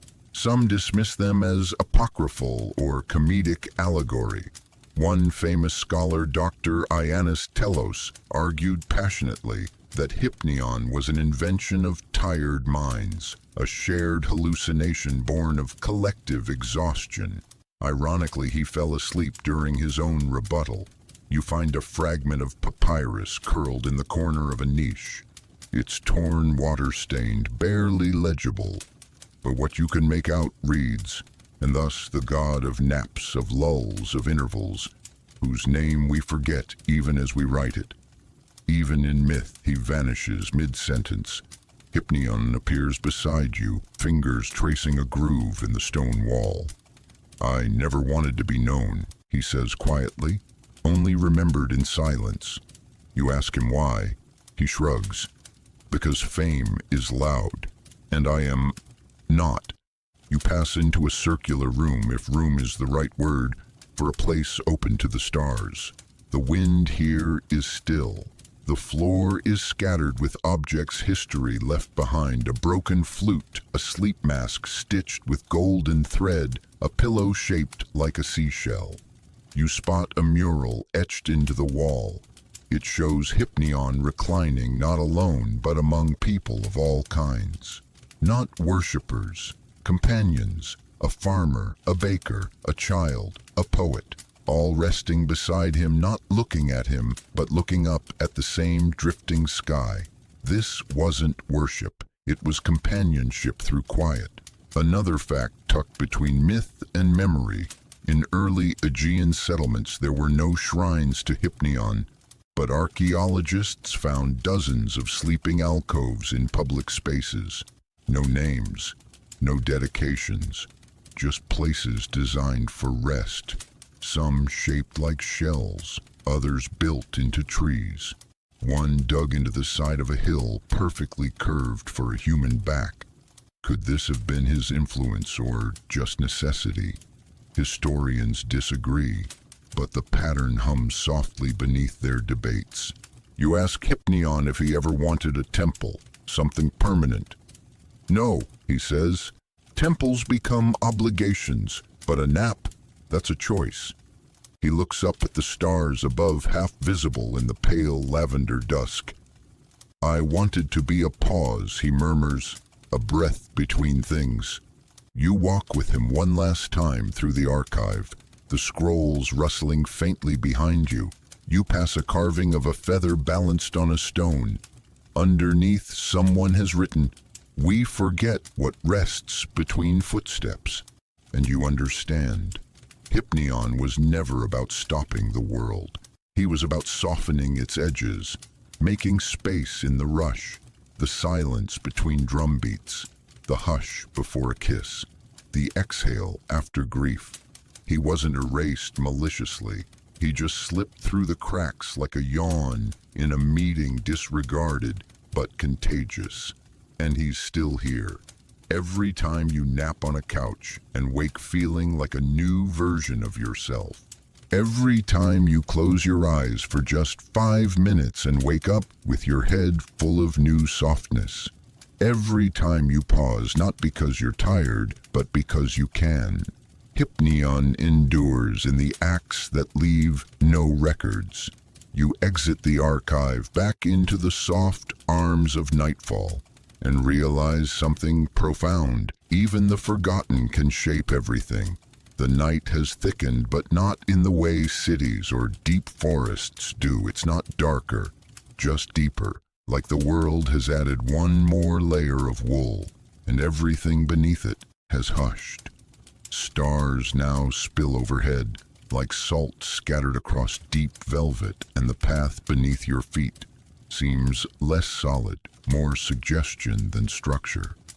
You walk into a grove unlike the others, more spacious, more symmetrical, as though shaped by careful hands. The trees here are tall and slender, their trunks twisted into gentle arcs, and their leaves hang low like sleepy eyelashes. In the center stands a towering ancient tree, gilded by age and legend. Its branches spiral out like open arms, each one cradling something.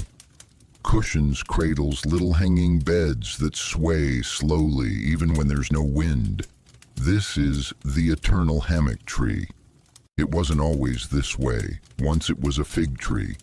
Old, ordinary, beloved by goats and ignored by everyone else.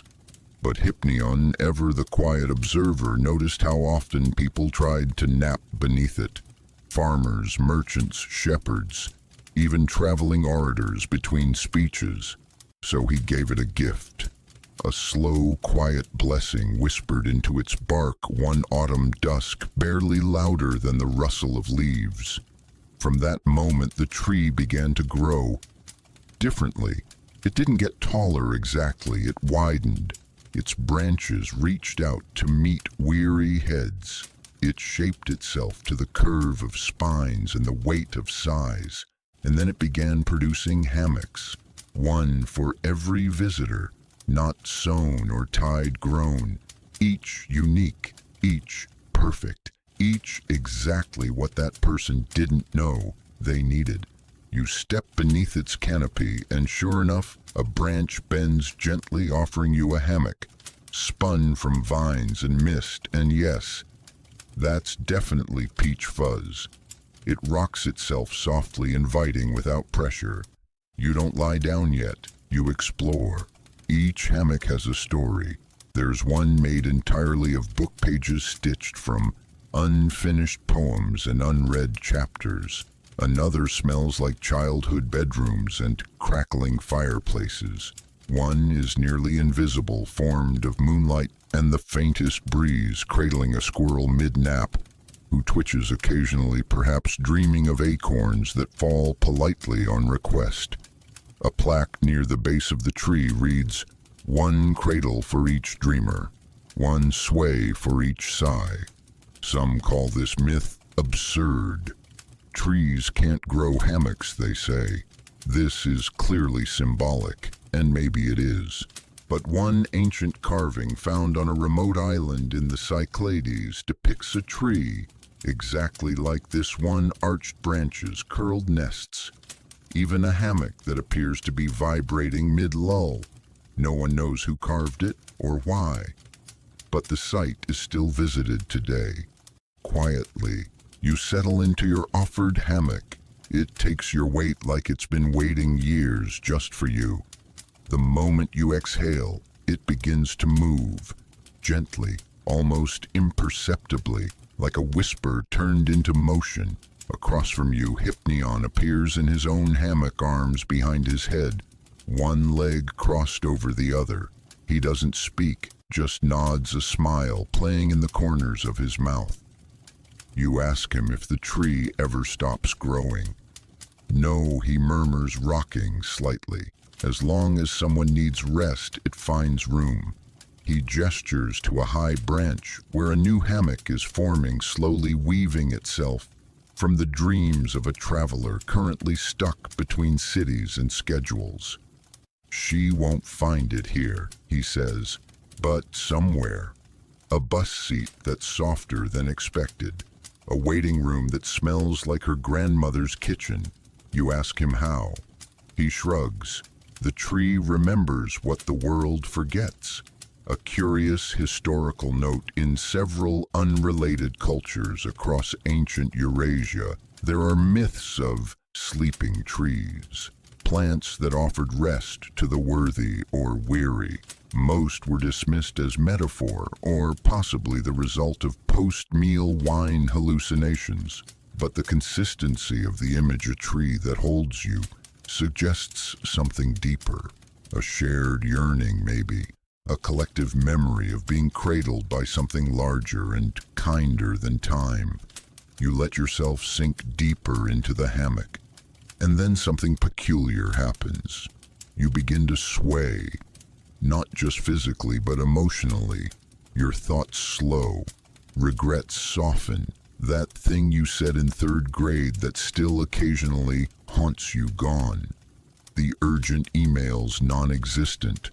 The tightness behind your eyes unraveling like thread. Hypnion watches, not smug but content. Most people don't realize, he says, but the body remembers how to be held, even when the mind forgets. You ask him how many people have rested in this tree. Enough to matter, he replies. Not enough to change the world. Yet. There's one hammock that stands alone, higher than all the rest, shimmering with light that doesn't seem to come from the moon or stars. That one, Hypnion says quietly, was for the first person who ever asked for rest without apology. You ask what happened to them. They woke up different, he says. Not louder, not stronger, just gentler with themselves and everyone else. The wind turns slightly, shifting the hammocks just enough to create a harmony, leaves brushing leaves, ropes creaking like lullabies, the occasional contented snore drifting through the branches.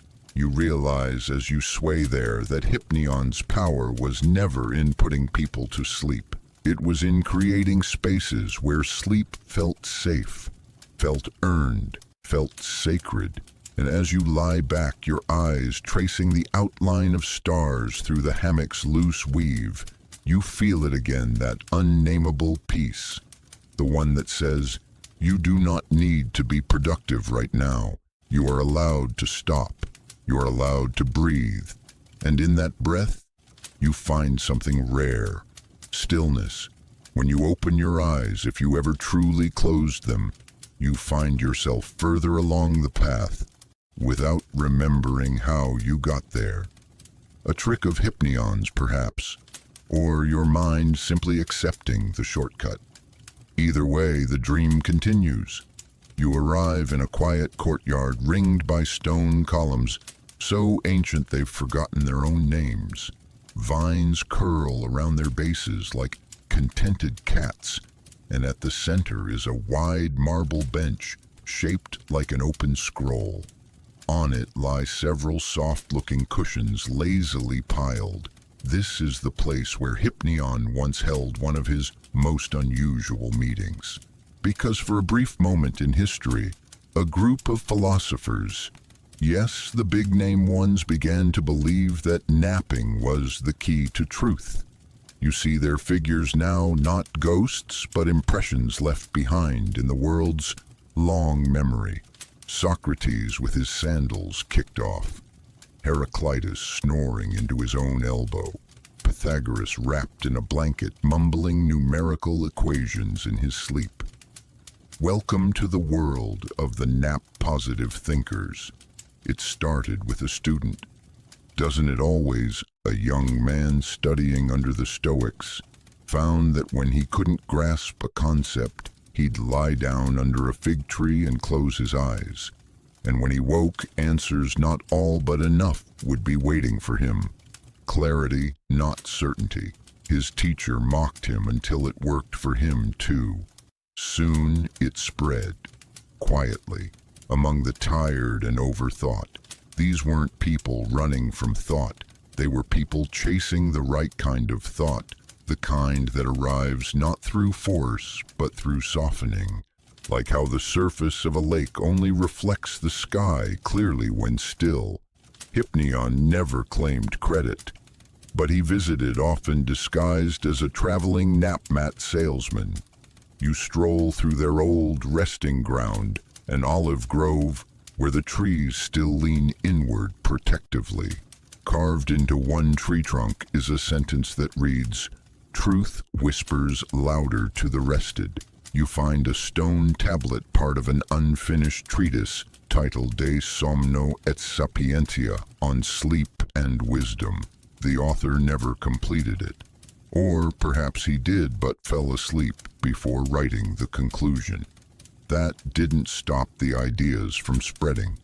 Several records from the Library of Alexandria refer to a short-lived movement of thinkers who gathered not in forums but in fields, reclining on mats arranged in spirals. They called themselves the sophologoi, the soft thinkers. Their motto, "We do not chase truth. We lie down and let it find us." Critics scoffed. Lazy, they muttered. Dreamers. One famously rude rhetorician called them horizontal hazards to society. But their influence lingers. Even today, phrases like "sleep on it, let it rest," or "I'll dream about it" carry traces of that philosophy. And at the heart of it all was the idea that the mind works with the body, not against it. Hypnion walks beside you again, hands tucked into the sleeves of his robe, his step perfectly unhurried. "Most ideas are frightened animals," he says softly. "They come close when you stop chasing them." He pauses to pluck a fig from a nearby tree and tosses it to you. You catch it. It's warm, sun-soft, and smells of every good thing that's ever happened in a library. A mainstream historical note for you, Aristotle himself, wrote that sleep and dreams were necessary for philosophical reflection. He didn't take it as far as the sophologoi, but he did nap between his lectures. Often, one student remarked that Aristotle's greatest strength was his unmatched ability to remain motionless mid-thought. And then there was Xenophon, a soldier philosopher who claimed his most tactical decisions came to him upon waking from the kind of sleep that follows olive bread and a hot bath. Coincidence? You think not. You come upon a large stone platform surrounded by tall grass, where the sophologoi held their most sacred ritual, the shared pause.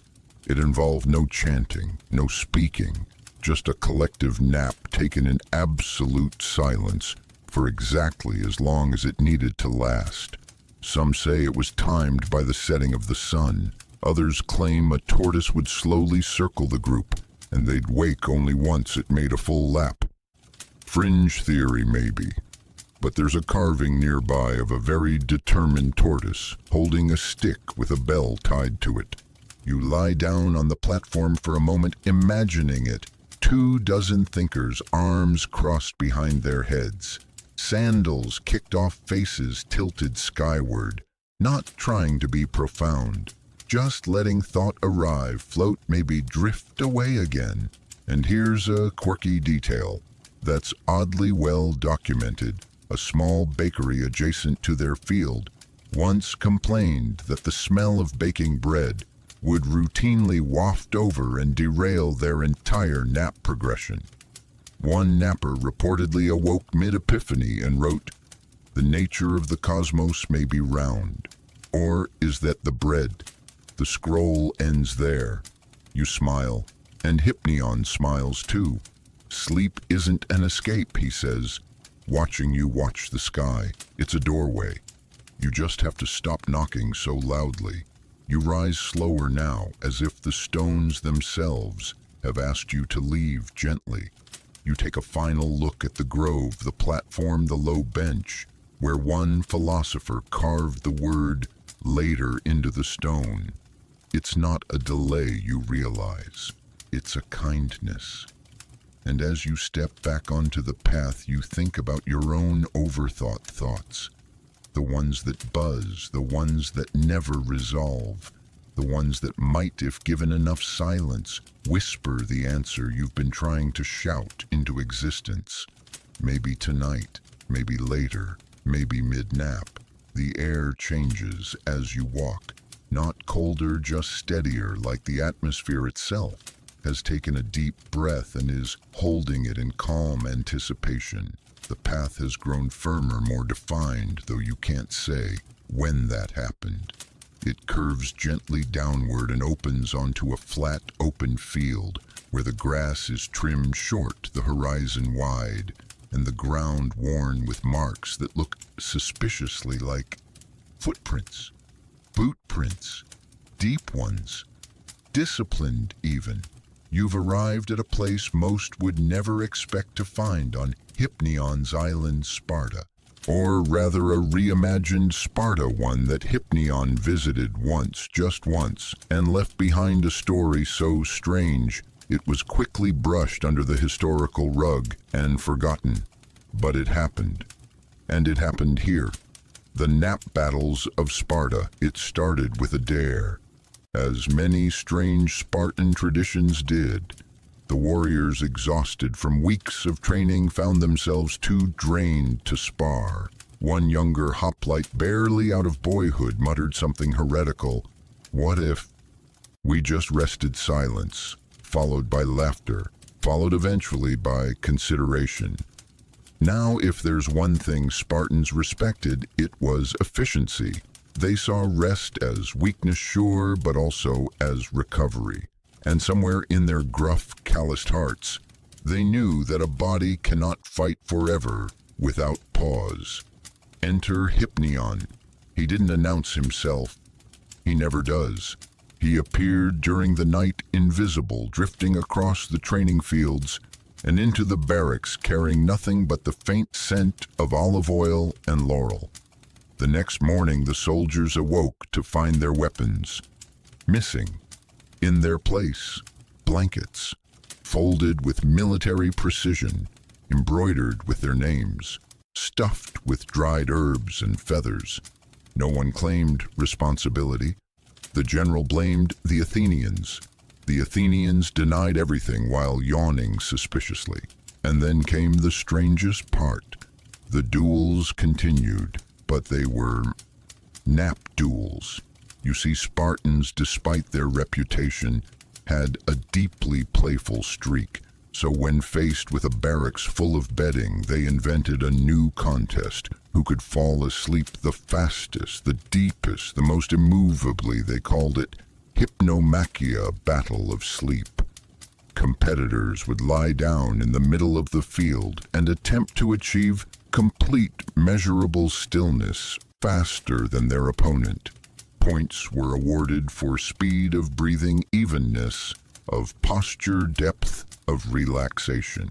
One soldier became famous for achieving instant REM, collapsing mid-lunge into a perfectly dreamy state that lasted 3 hours and required gentle flute music to reverse. You walk along the edges of this field, now imagining the unlikely sight: warriors stern-faced and shirtless, arranging their bedding in competitive patterns, strategizing over pillow density, practicing controlled yawns.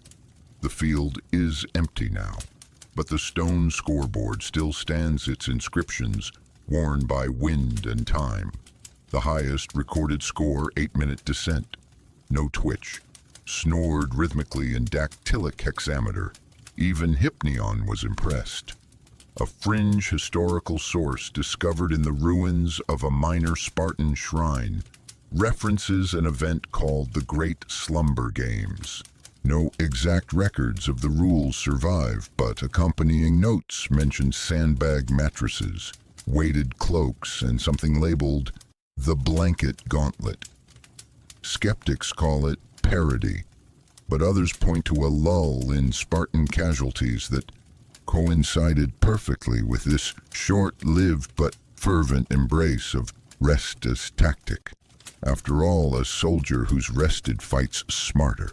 A soldier who dreams sees things differently.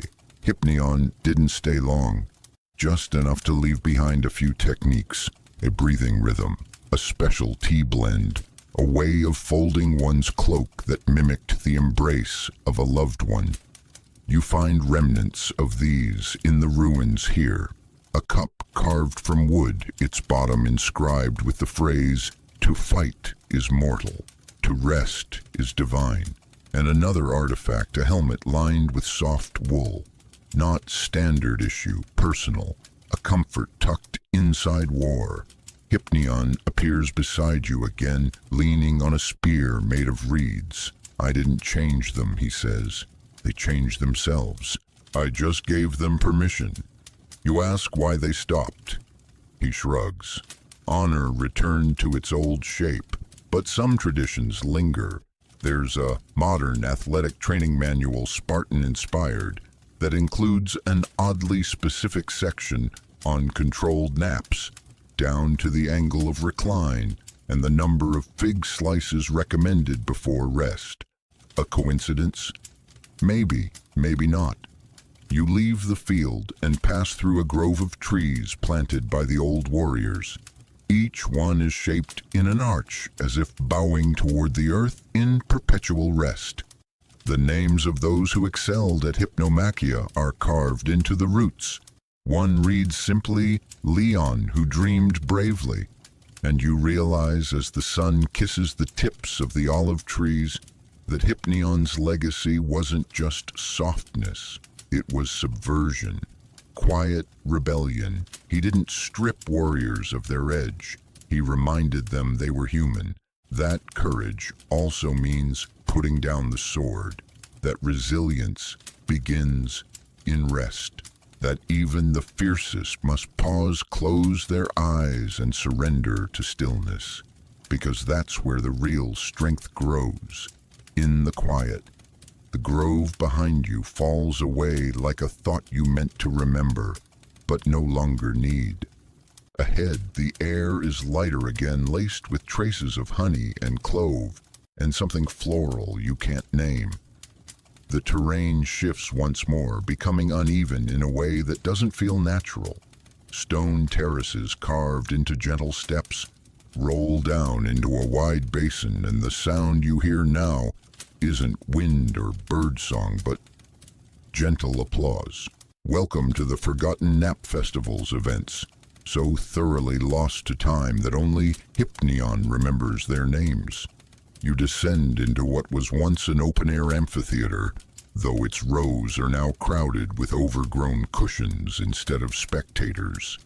The stage, if it can still be called that, features no pulpit or altar, just a wide circular mat, woven from reeds and cloud feather.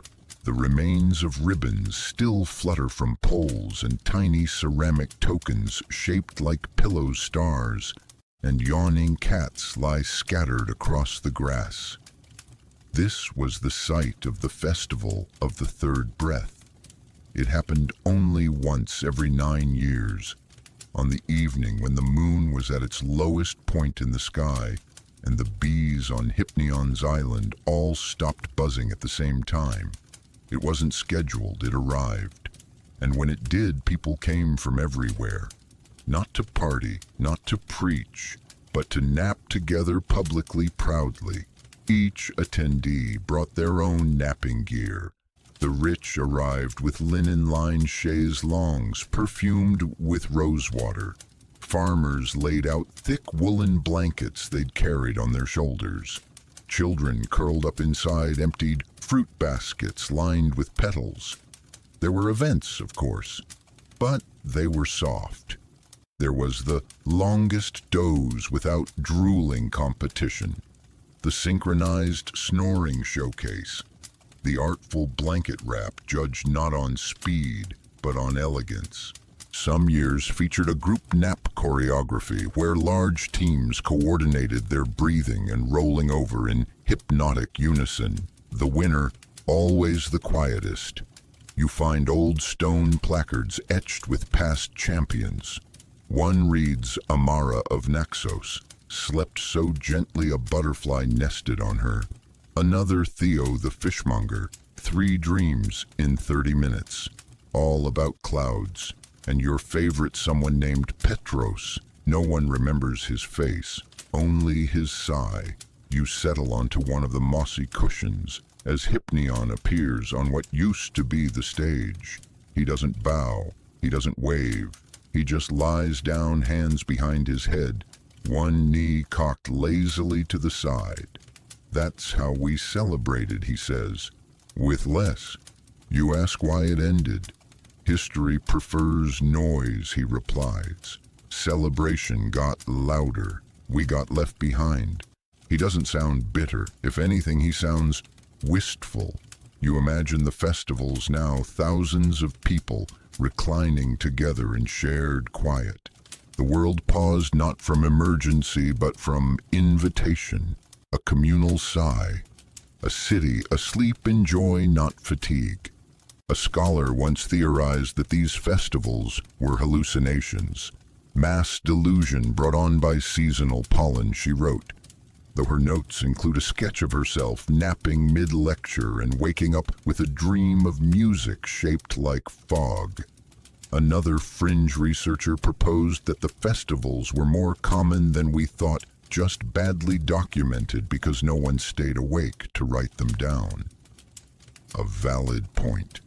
You rise and explore the old festival stalls, their canopies now collapsed but still fragrant with long-dried herbs. There's one dedicated entirely to dream trading participants, wrote fragments of their dreams on slips of bark and exchanged them like gifts. You read one, I was a tree made of clouds. A boy sat in my branches. He hummed. Another, I opened my mouth and bees came out, but they said nice things. You pass an area marked with a faded sign, Dream Snacks. Here the offerings were light figs, olives, peach slices, soaked in lavender syrup. Everything designed not to weigh the stomach or the soul. Historians tried to recreate these menus based on vague ingredient lists found in rural cookbooks, but they never quite got the balance right. Too many dates, not enough hush. At the far end of the field lies the winner's circle, a ring of stones where festival champions were invited to lie down for one last ceremonial nap beneath a cascade of flower petals dropped by half-asleep birds. The title of Grand Reposer came with no money, no crown, only the knowledge that your nap had been briefly legendary. There's a plaque here that reads, "Those who rest well live better and dream sweeter." You lie down just for a moment on the center stone. The moss here remembers. It molds itself to your shape like an old friend, and you swear for a split second you hear music. Not from instruments, from breath, from the collective sound of hundreds of people choosing pause. Hypnion walks the edge of the circle now, fingers trailing along the petals, gaze distant. They called it lazy, he says, until they remembered what it healed. You ask what happened to the dream traders, the synchronized sleepers, the champion nappers. They didn't fade, he answers. They just grew up and forgot. But some remember. Somewhere in tucked-away courtyards and office break rooms, on hammocks in quiet backyards, people close their eyes not to escape but to realign. And when they do, they rejoin something ancient, something still alive. You rise slowly, dream dust clinging to your shoulders. You glance back once at the field, the circle, the stage that was never used for speaking.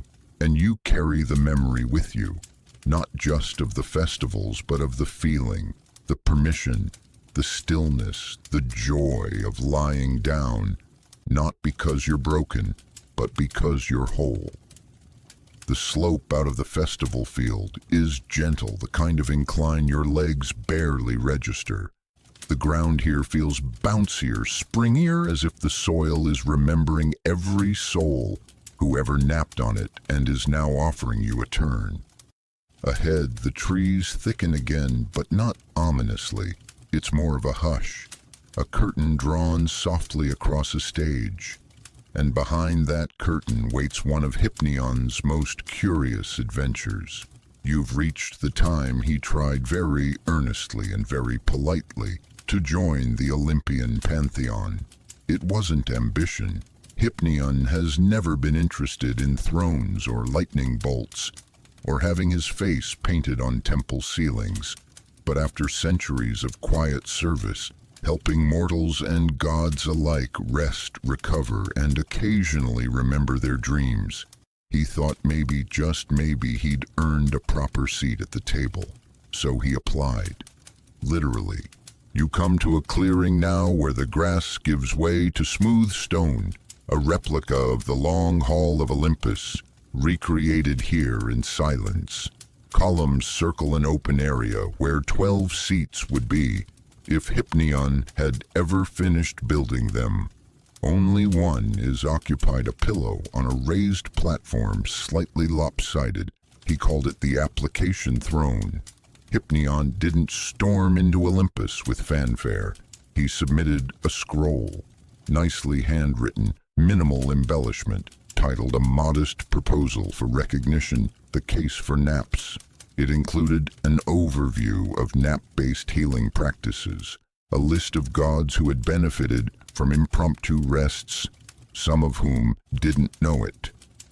3 testimonials written in crayon by children under 5, who described naps as good for the heart. The reaction lukewarm. Aphrodite called him charming but directionless. Apollo offered to compose a hymn, then got distracted by his own reflection. Artemis politely suggested he try less ambitious hours. Poseidon napped halfway through reading it, which Hypneon considered a personal victory. But it was Dionysus who said it loudest and most truthfully, "We love what you do, but you're not loud enough." That more than anything sealed it. Olympus had grown accustomed to spectacle, drama, grand gestures, Hypneon's strength. His gentleness didn't fit the mold. He didn't command, he invited. And that was never going to trend with the gods of thunder war, wine, and vengeance. So Hypneon left, quietly, kindly, without grudge. He returned to his island and built this replica of the hall, not to mock it, but to remember the attempt. You sit beside the application throne now. It's cushioned, yes, but sagging on one side. Worn from use, a soft place to land. Do you regret it, you ask? Hypneon appears beside you, cross-legged on the grass, sipping something from a cracked mug that smells like clove and lemon. No, he says. Not being chosen doesn't mean you weren't needed. There's a silence, long and comforting. He continues. Sometimes the background holds everything together. The pause between lines, the stillness between storms. You explore the rest of the incomplete hall, half-built thrones, plinths, with forgotten names, soft patches of moss where scrolls once lay. There's a door that leads to nowhere labeled reserved for when the world slows down. It's never been opened. You pass a wall of inscriptions, reasons he gave for his request. Because rest repairs what pride won't admit is broken. Because softness can be sacred. Because even gods grow weary. One stands out more than the rest, etched faintly into the stone, almost erased by time. Because someone must hold the world while it sleeps. That's who Hypnion is. He wasn't denied because he lacked power. He was denied because power too often forgets the value of gentleness. You sit on the edge of the platform, legs dangling. A breeze picks up. The wind chimes on the far side of the clearing, murmur quietly tuned to the key of dusk. A fringe scholarly journal now out of print once published an anonymous essay titled "The Rejected God." It argued that the true test of divinity should not be influence or spectacle, but sustainability. It suggested that the gods who endure are not the loudest, but the ones whose presence shapes daily life in small, necessary ways. The essay was mocked, then slowly passed between insomniacs, teachers, caretakers, those who carry too much and ask too little. It became a sort of whispered prayer among them. May Hypnion find us when we forget how to pause. You look up. Above you, clouds drift past in perfect stillness, like sentences waiting for punctuation. Hypnion stands, stretches just a little, and offers you a hand. Not to pull you forward, just to say we move together now, slowly, quietly, onward. And you rise. Maybe he never got the throne, but he earned something deeper, something Olympus never gave its loudest gods: peace. The sky begins to tint with lavender as you walk, that kind of twilight blue that feels like it's been exhaled by the world. The shadows stretch longer, but without menace, more like they're lying down for the night too. There's a quiet path here that winds between tall cypress trees, their shapes reflected in a long, narrow pool that murmurs with frogs and the occasional sighing breeze. Ahead is a semicircle of stone stools facing a raised platform, not grand, just a little higher than the earth. On it sit 3 old chairs half swallowed by ivy. One is overturned, one is broken. One has a feathered cushion still intact, undisturbed by weather or time. This was once a place of great argument.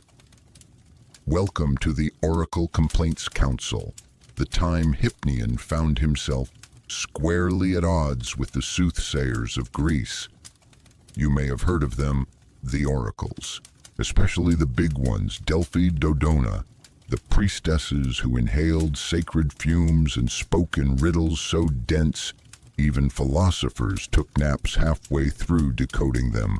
Well, they had a problem, not with dreams. Dreams were fine, dreams were sacred. They had a problem with naps. You settle on one of the old stools now, and as you do, the scene around you sharpens, not like a vision but a memory dusted off for display. Hypnion standing to one side of the platform, hands folded, calm, patient, and across from him 3 high priestesses flanked by agitated scribes, one of whom is already scribbling a rebuttal before Hypnion's even opened his mouth. "You're interfering," one oracle accused. "Our visions are muddied," said another. "You lull the gods' messages," added the third, dramatically pressing a hand to her forehead. "We see only fog and fig trees." To be fair, Hypnion had no intention of disrupting divine communication. He wasn't stepping on Apollo's toes. He wasn't injecting false dreams. But the truth was, his naps did affect prophecy. A rested mind interprets differently, slower, softer, less desperate. And that was the issue. Some of the oracles began admitting quietly, off the record, that they liked his visits. That when Hypneion's presence lingered, their visions became less cryptic, more humane. One oracle dreamt of her long-lost brother returning home, and he did 2 weeks later with bread and apologies. But others resisted. Prophecy is meant to unsettle, shouted one priest, probably too caffeinated. It must shake people. Hypneion only smiled. Or it could guide them gently. That didn't go over well. You walk along the outer edge of the circle now, where scraps of old prophecy still flutter from low branches. Their strange half-nap, half-vision. You will forget what you feared, and it won't matter. The answer lies beneath your third sigh. Nothing bad happens when you stop. One is signed simply, dreamt between lunch and supper. A mainstream fact, oracles at Delphi were known to speak only at certain times, often after fasting or ritual bathing, but lesser-known scrolls mention preparation naps, brief periods of rest the priestesses would take before their trance, often with scented cloths across their eyes. Some historians dismiss this as superstition. Others suspect Hypneion's influence subtle as ever. You reach the third chair, the one that's still upright. The cushion bears an embroidered eye closed. Not in blindness, in trust. Hypneion joins you there, sitting on the grass instead of a chair. He plucks a reed and weaves it into a ring absently as he talks. I never wanted to change what they saw, he says. Only how it felt. You ask what happened to the council. They argued for days, he says. I napped once. And then they realized people were listening more to the oracles who whispered than the ones who roared. Eventually the council disbanded, not in disgrace, but in agreement to disagree. Some oracles embraced Hypneion's influence, incorporating rest into their rituals. Others doubled down on drama, but his presence had already planted itself. You pass a small grove nearby marked by circular stones and low benches padded with moss. This is where the quiet prophets practiced, not with incense or divine shrieking, just rest, reflection, and one question asked before sleep. And the visions came. Not grand, not world-ending, but helpful. A woman dreamt her child would recover. He did. A merchant saw the face of a man who would betray him. He didn't. But the warning changed how they met, and they became friends.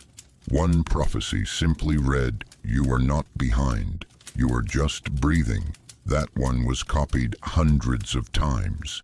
It shows up in margins on temple walls, even scrawled on a pot unearthed in modern-day Corfu. Historians still arguing. Too sentimental, they say. Not real prophecy. But you've seen enough by now to know not all truth arrives with trumpets. Sometimes it walks barefoot and naps beneath fig trees. Hypneion watches the breeze ripple across the grass. Eyes half-lidded, the future still arrives. He says, even if you close your eyes on the way there, you rise slowly and leave the circle behind. The arguments are done, the scribes long gone, but the cushion still waits, and maybe that's prophecy enough. The further you walk, the stranger things get, but not in the way myths usually turn strange. There are no monsters, no traps, no curses that turn you into a constellation. Just little moments of delightful absurdity that seem suspiciously restful.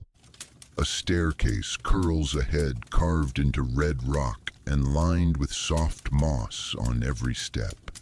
You descend gently, and when you reach the bottom, the scent of hay salt and warm fur fills the air. You're in a labyrinth. Not the labyrinth, the sleepy one. This is the lair of the dozing minotaur, a tale that scholars rarely tell because it sounds frankly ridiculous. But Hypneion remembers, and now so will you. It began as many strange stories do with a mistake. Hypnion had been drifting through Crete unseen, of course, spreading his usual balm of slow thoughts and heavy lids when he happened upon the labyrinth. He didn't mean to interfere, he just thought the place could use a little comfort. So he brought a blanket and left it near the center. Just a simple thing, woven reeds, warm to the touch, smelled faintly of rosemary. He figured maybe one of the lost wanderers might find it. He didn't expect the Minotaur to get there first. And oh, did he? What the myths don't mention is that the Minotaur was exhausted. Constant stomping, constant growling, constant waiting to scare or devour whichever brave soul wandered in next. It was tiring, especially without union breaks. So when he found the blanket, he sniffed it, snorted, circled twice, and promptly curled up like a puppy with hooves. And that was that.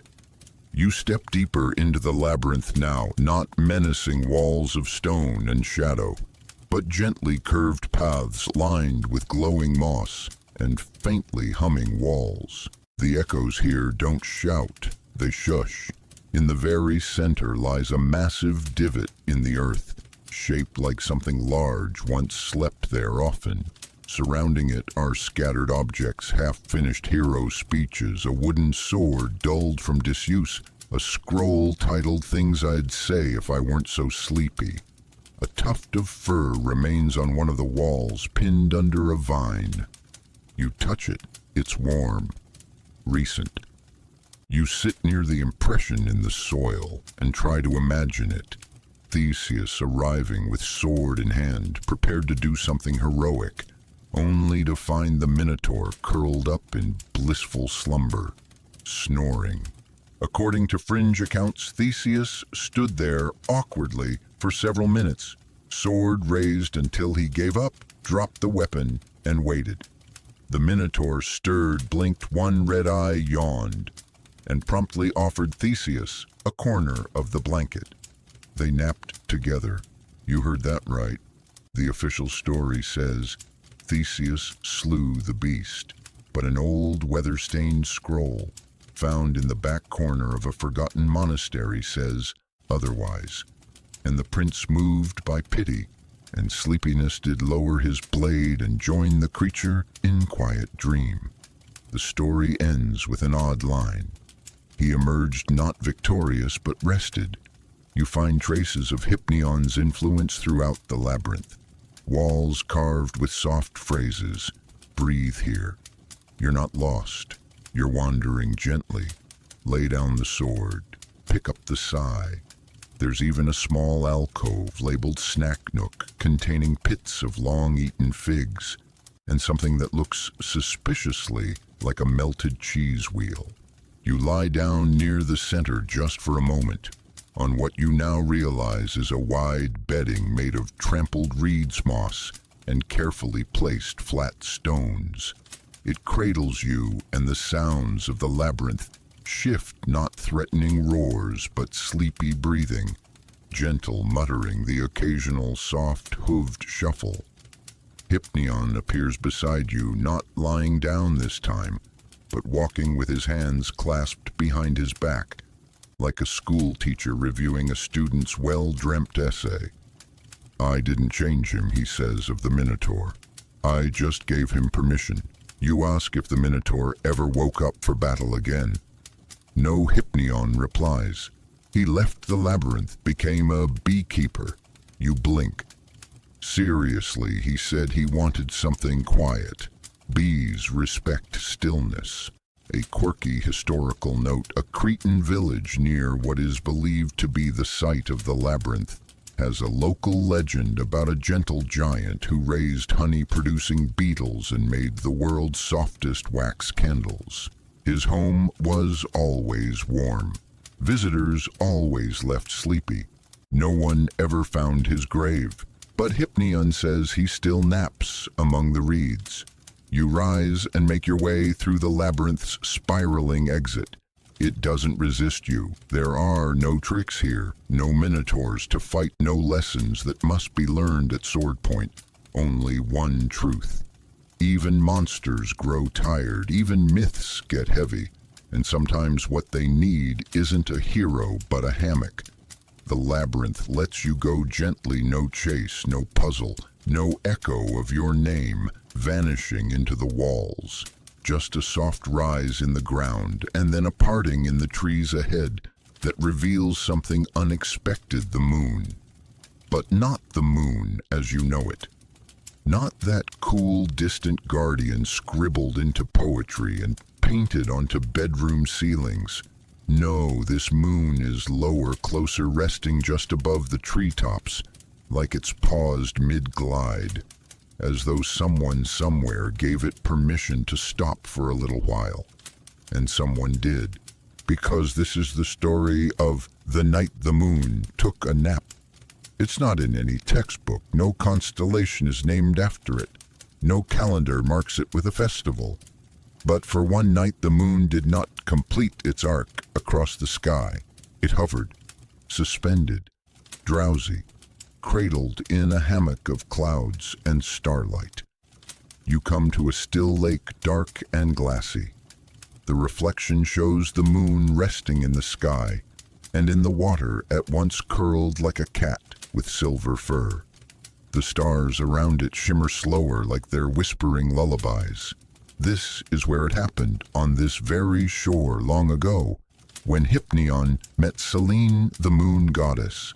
Selene, you may recall, rode nightly in a chariot drawn by pale horses across the sky. Tireless, radiant, unwavering, worshipped by those who watched the heavens for signs, adored by poets, feared by sailors. But she was also exhausted. Hypnion noticed. Of course he did. He sees the tired in everyone, even the celestial. He didn't approach her directly. Not at first. He laid out a gift, a scarf made of cloud threads and silver mist, warm as moonlight filtered through memory. He left it on the topmost peak of Mount Latmos, just before dawn. She found it, she wore it, and for the first time in millennia, she slowed her chariot. Then one night she didn't rise. She paused above this lake, just barely cresting the edge of the world. A half moon tilted like a head on a pillow. Below, the world blinked in confusion. The tides hesitated. Wolves waited. Poets fumbled for metaphors. But nothing broke. The world did not collapse. Crops didn't wither. Stars did not mutiny, because Hypnion was there. He whispered to the oceans, "Wait." He hummed to the wolves, "She'll be back." He wrapped the sky in softer winds and let the night stretch longer, not darker, just deeper. You lie down at the edge of the lake now. The grass is dewy cool. Frogs murmur somewhere nearby. The reflection of the moon ripples faintly and then stills, like it noticed your gaze and wants to look its best. Hypnion sits beside you, drawing circles in the sand. She never meant to stop, he says, but once she did, she realized how long she'd been running. You ask if she was scolded. No, he says, but no one thanked her either. A pause. She didn't need thanks. She just needed sleep. Selene stayed above the lake for one full night and part of the next. Time hiccuped, not enough to ruin anything, just enough to give dreamers more room. Scholars later claimed that night had a record number of inspired dreams. One boy invented an entire alphabet in his sleep. A mother dreamed of her unborn daughter's laughter. A sailor forgot his fear of drowning. That same sailor would later teach navigation by moonlight and always skip one night each month. In honor of her nap, he'd say, "You dip your fingers into the water. It's warm, unnaturally so, like it remembers being sky once." A frog swims lazily by, trailing a single star on its back. You don't ask how. Some things just are. A scholarly debate still simmers in the background of forgotten academia, an unexplained fluctuation in tidal patterns centuries ago. A night when celestial records seem to stutter. Some attribute it to scribe error. Others suspect solar anomalies. One solitary paper long dismissed posits that the moon might have simply grown tired. You lie back and the stars blink slower now, as if matching your breath. Hypnion watches the sky not for answers but out of habit. She kept going afterward, he says of Selene, but she smiled more. You ask if she ever napped again. Once every 1,000 years, he says with a wink. But you didn't hear that from me. And as the moon hangs lower now, just for you, you feel something shift inside. A gentle realization. You don't always have to finish the arc. You don't always have to keep rising. It's okay to float, to pause, to nap mid-sky. Because sometimes even the divine, especially the divine, need to rest. And the world, it can wait. You leave the lake slowly, like waking from a dream you don't want to forget. The reflection of the moon lingers behind you, in the water still drowsy, still watching. And ahead the forest thickens again, but not with darkness, with memory. This part of Hypnion's island smells like old parchment and the iron tang of strategy. Campfires have long gone cold here, but the earth remembers footprints made by men and women who once stood at the edge of battle, then lay down for a nap instead. Because now you walk the field where dreams changed wars. There's no plaque, no statue. Hypnion doesn't do bronze. But this clearing is where it happened. Not one war. Many. Wars turned sideways by what historians call coincidence. Hypnion calls it intervention. You step past low hedges and burnt-out torch poles. Ahead, a wide circle of flattened grass and old stone shields marks the place where the soldiers of Thessalonica fell asleep the night before an invasion. They weren't supposed to. No one meant to nap. But Hypnion had drifted through their ranks, unseen as always, brushing fingers along temples and whispering soft nothingness into tired minds. And the men, hardened by marches and mud and months of standing alert, finally let go. They dreamed. Some dreamed of home, some of mothers. One dreamed of the enemy, turning back. And he awoke with a strange certainty. The next morning they didn't march out. They waited. 2 hours later a storm arrived, sudden and furious, flattening trees and drowning roads. The enemy's path vanished under mud and torrent. The battle never happened. Was it prophecy, luck, or just a gift from a god who saw tired feet and thought, not today? You pass a stone carved with 3 words, wait, then decide. Not all wars were avoided, but some were reshaped. You walk through a grove of flagpoles now, each one still holding a fragment of cloth. None bear emblems. Instead, they carry single words. Rest, pause, breathe, listen, dream. You reach a small shelter near the hilltop, a lean-to of old spears and canvas. Beneath it lies an object rarely found in myth, a journal. Not scroll, not proclamation, just a book battered and small. It belonged to a woman named Ianthe, a commander strategist and self-proclaimed skeptic. She never believed in divine dreams. But one night, after weeks of planning, she collapsed on her map, and Hypnion found her. He gave her a single dream herself, walking away from the battlefield and toward a classroom.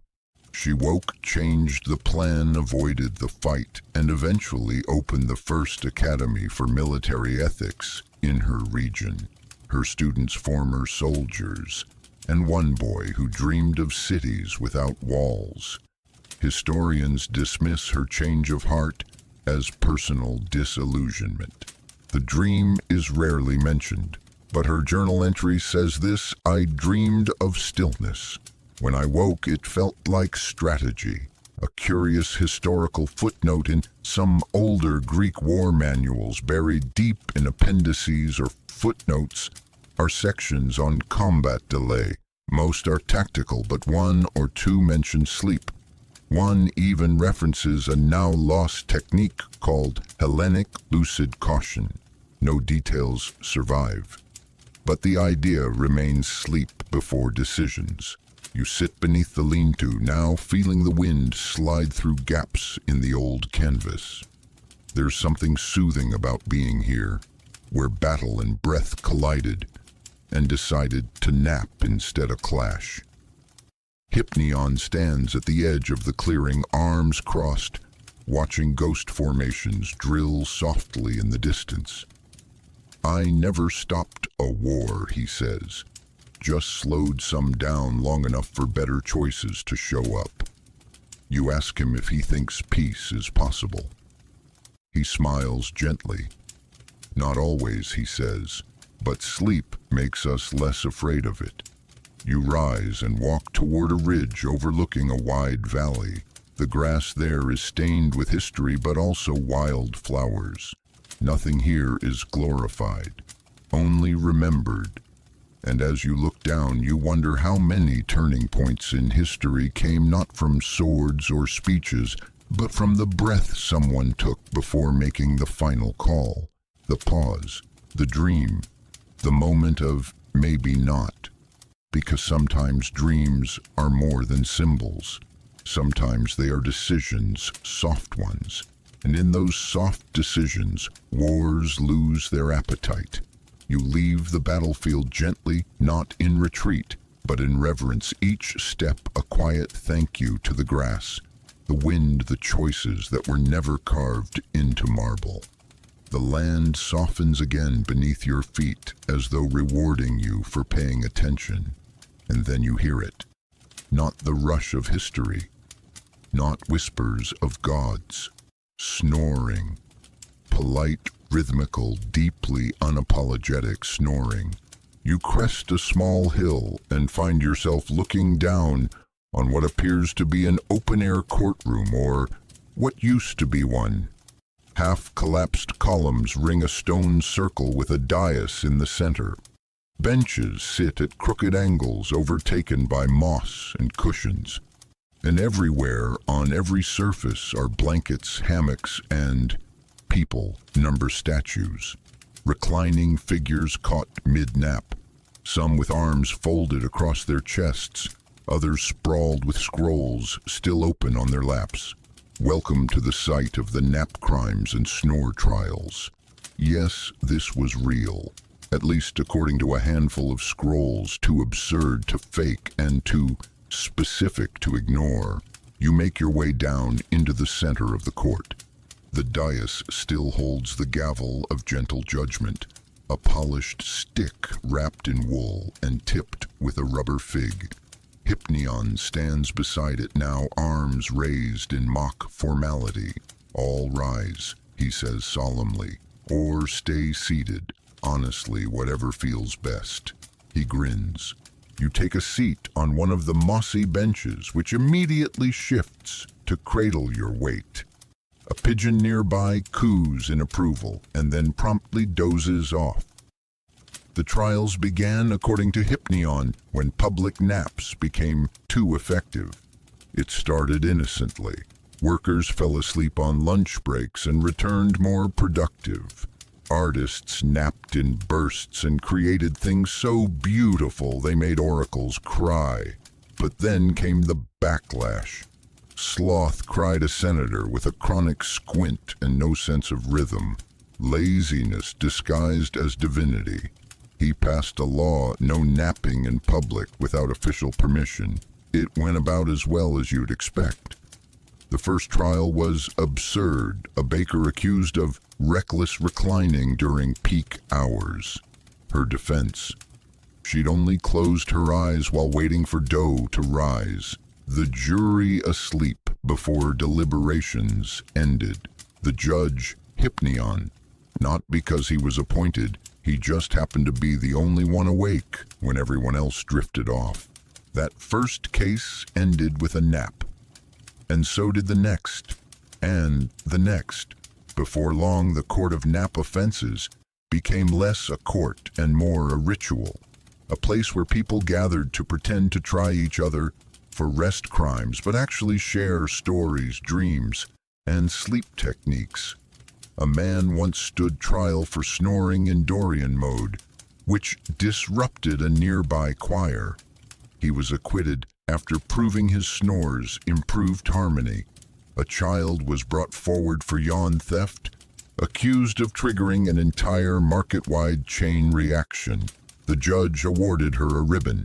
One senator charged with nap conspiracy was found guilty and sentenced to a week of mandatory midday rests. He wept with gratitude. You explore the ruins of this strange legal theater. A plaque reads, "Here justice was served warm, with tea and maybe a blanket." Another carved into the dais itself says, "Let no one be punished for listening to their body." A historical side note, at least 3 known copies of Athenian civic codes include a clause about temporary surrender to hypneion's influence. Most scholars translate this as metaphor, but one obscure commentary from a minor philosopher suggests that public napping was defended in law as long as the napper did not drool onto state property. You wander toward a stack of discarded law scrolls, some still legible. One lists unusual nap-related offenses: unauthorized use of a sunbeam blanket, hoarding in shared hammocks, whispering shh at inappropriate volumes, public demonstration of the pillow flip technique during solstice festival. You laugh quietly because this wasn't just about naps. It was about the right to rest in public without shame, without accusation. Hypneion explains that he kept the court going long after the laws were repealed, not as a joke, as a reminder that society doesn't fall apart when people lie down, that justice can be gentle, that rest isn't an indulgence, it's an act of trust. You lie back on one of the benches, arms folded under your head. Above, the sky is brushed with gold and lavender. A single cloud passes over, shaped exactly like a gavel. It spins once, disappears. You ask Hypneion what the last case was. He smiles. A woman charged herself with burnout, he says. We sentenced her to forgiveness. And you understand. This court didn't just judge. It healed. And maybe you've carried too many self-charges for too long. So go ahead. Drop the case. The world can wait a while. You leave the courtroom of naps and nonsense with something like a lightness pressing against your chest. Not weight, not pressure, just the opposite. Like someone gently wiped away an invisible list of things you thought you had to do. The path now takes a turn, not a curve, but a dip, subtle at first, then deeper. The air thickens, cooler, quieter. You're heading down, not in spirit, but in geography. Welcome to the edge of the underworld. No torches, no howling souls, just a flat, misty plain carpeted in velvet moss, lit by a sky that has forgotten how to be blue. And here, if Hypneion is to be believed, and by now you really should believe him, is where one of his strangest interventions took place. The sleep loophole. He never meant to challenge Hades. That was never his style. Hypneion doesn't duel, he suggests. But at some point when mortals began dying too early, too suddenly, too full of unrest, Hypneion asked a simple question. What if they could nap before judgment, not pass away? Just pause. Just enough to let grief cool, to let fear fall off the bones, to let the soul realign itself before facing the throne of final reckoning. You arrive at a quiet dock where no boat waits, only a bench. It bears a sign carved in pale wood, one nap before crossing. No questions asked. It wasn't offered to everyone, just the ones who arrived in pieces. The warriors who died mid-thought. The children who hadn't finished their songs. The lovers separated by timing so cruel it could only be myth. They came here, they napped, and for exactly 3 yawns worth of time, Hypnion held them in suspension. No sticks, no fairy, just silence, rest.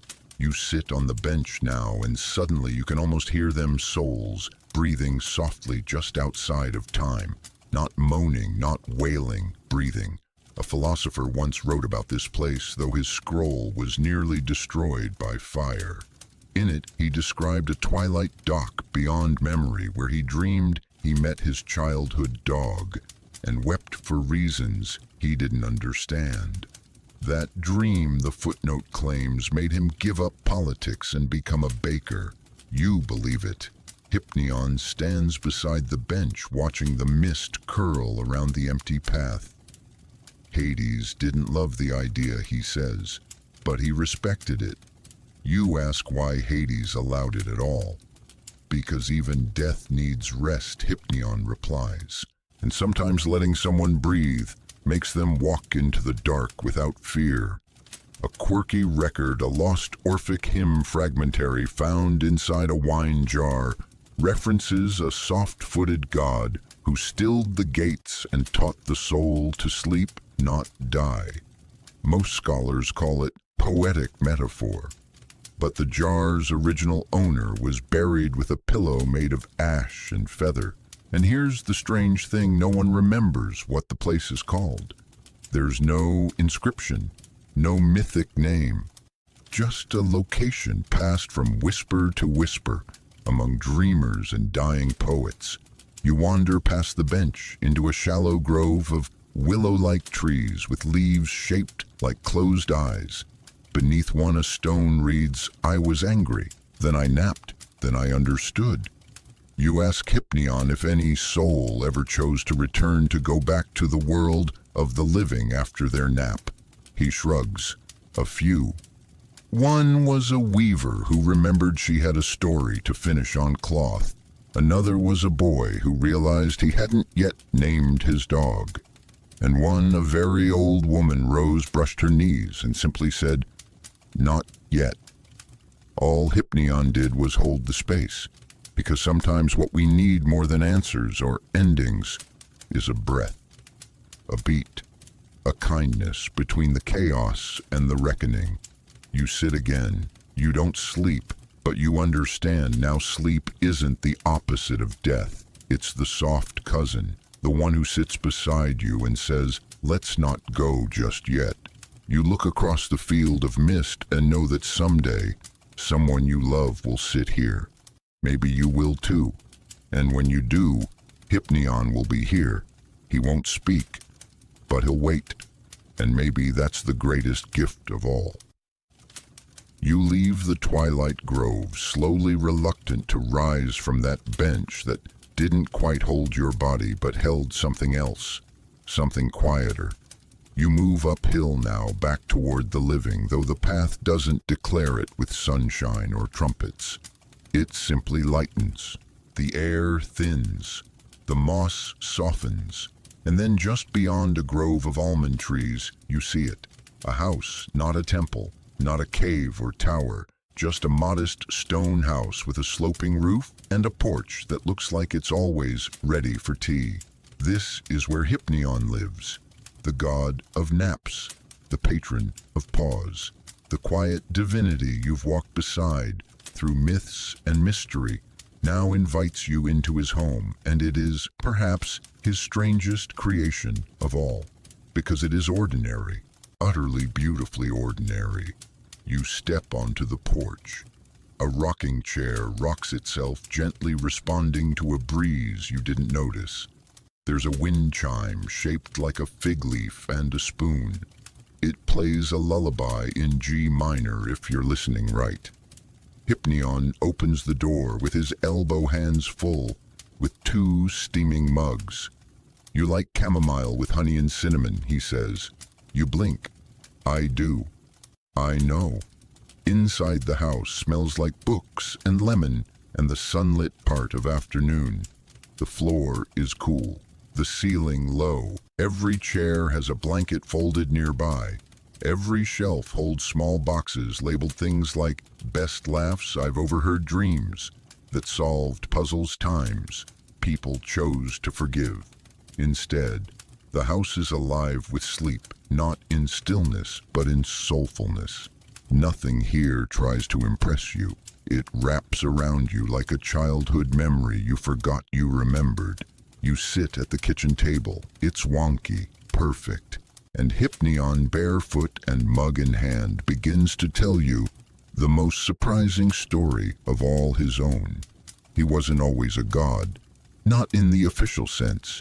He began as a whisper, a collective wish, from shepherds on hills, from scribes who dozed on their work, from children pretending to sleep while clinging to dreams.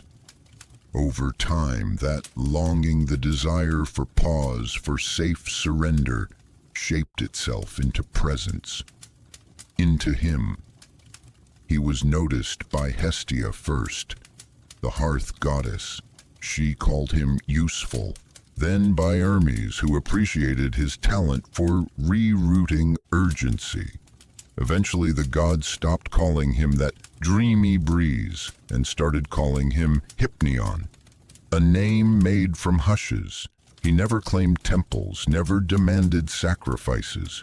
His only altar is that moment you sigh and let your shoulders drop, that first blink that lingers too long, that thought that says, maybe I don't need to finish this right now. His magic isn't sleep, it's permission. You wander the house as he speaks. Every room is different. One has a window that shows only rain, soft and eternal. Another holds nothing but pillows in shades you didn't know existed. There's a hallway lined with coats, none yours, yet every one your size. A quirky detail above the mantelpiece, a framed note reads, "In case of emergency, yawn."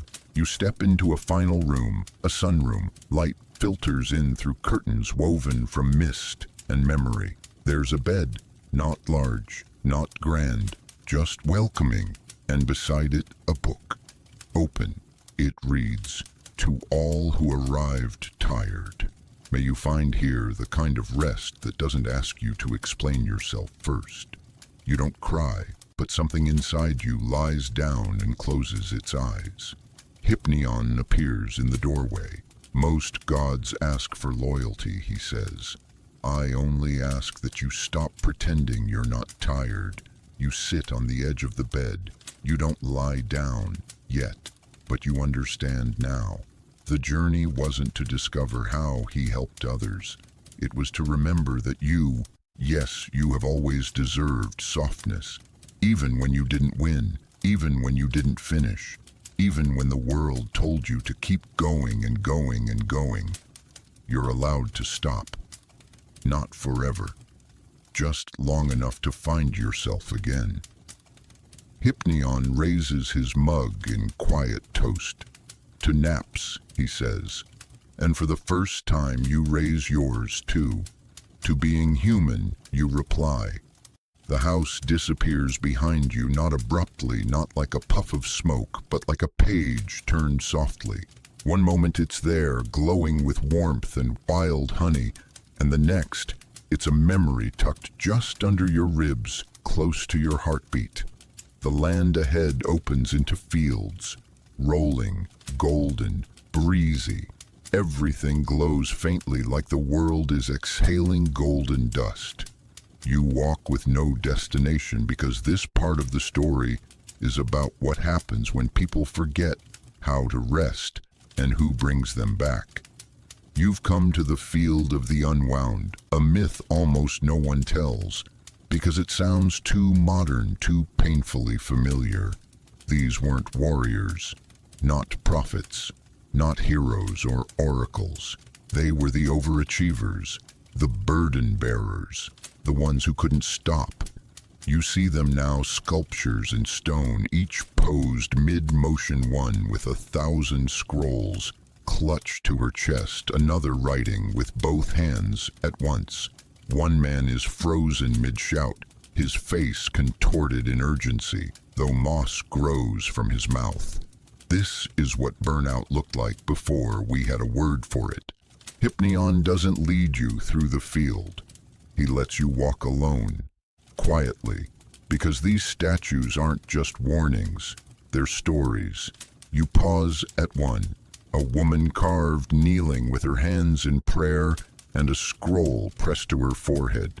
The inscription reads, "I will rest when it's done." You exhale. That's the curse, isn't it, when it's done? As if the world ever finishes whispering new tasks into your ear. But this is also where Hypnion changed tactics, not through dreams or gentle sabotage, but through unwinding. He began to appear in moments no one noticed. A scholar's inkwell that mysteriously ran dry, forcing a pause. A shepherd's bell that rang an hour early, gifting free time. A young girl's school slate that erased itself every afternoon, no matter how many lessons she crammed in. You find a strange sculpture now, half stone, half soft. A man seated, shoulders hunched, holding a block of marble. But the chisel is missing, and the man is smiling. He gave up. He rested, and in doing so he began to turn soft again. Not weak, human. Hypnion appears beside you, brushing lichen from the sculpture. They all said the same thing, he murmurs. Just 5 more minutes, just one more thing. Just until I'm finished. You ask what happened when they stopped. He gestures to the wildflowers growing from their feet. They became real again. There's an open debate among certain fringe historians about ancient stories of people freezing mid-task, often blamed on curses or divine punishment. But a recently unearthed tablet near Naxos suggests otherwise. It references a quiet god who melts the mind's chains and teaches stillness in motion. A footnote quickly dismissed, but it echoes here. You move deeper into the field and something changes. The statues are different. Looser, mid-stretch, mid-yawn. One woman appears to be setting down her basket. Another reclines against a sheep, laughing. They aren't warnings. They're in progress, because Hypnion didn't just stop people. He taught them how to stop themselves. That's the part we forget. You can nap, you can pause, you can leave a thing unfinished, and the world does not revoke your worth.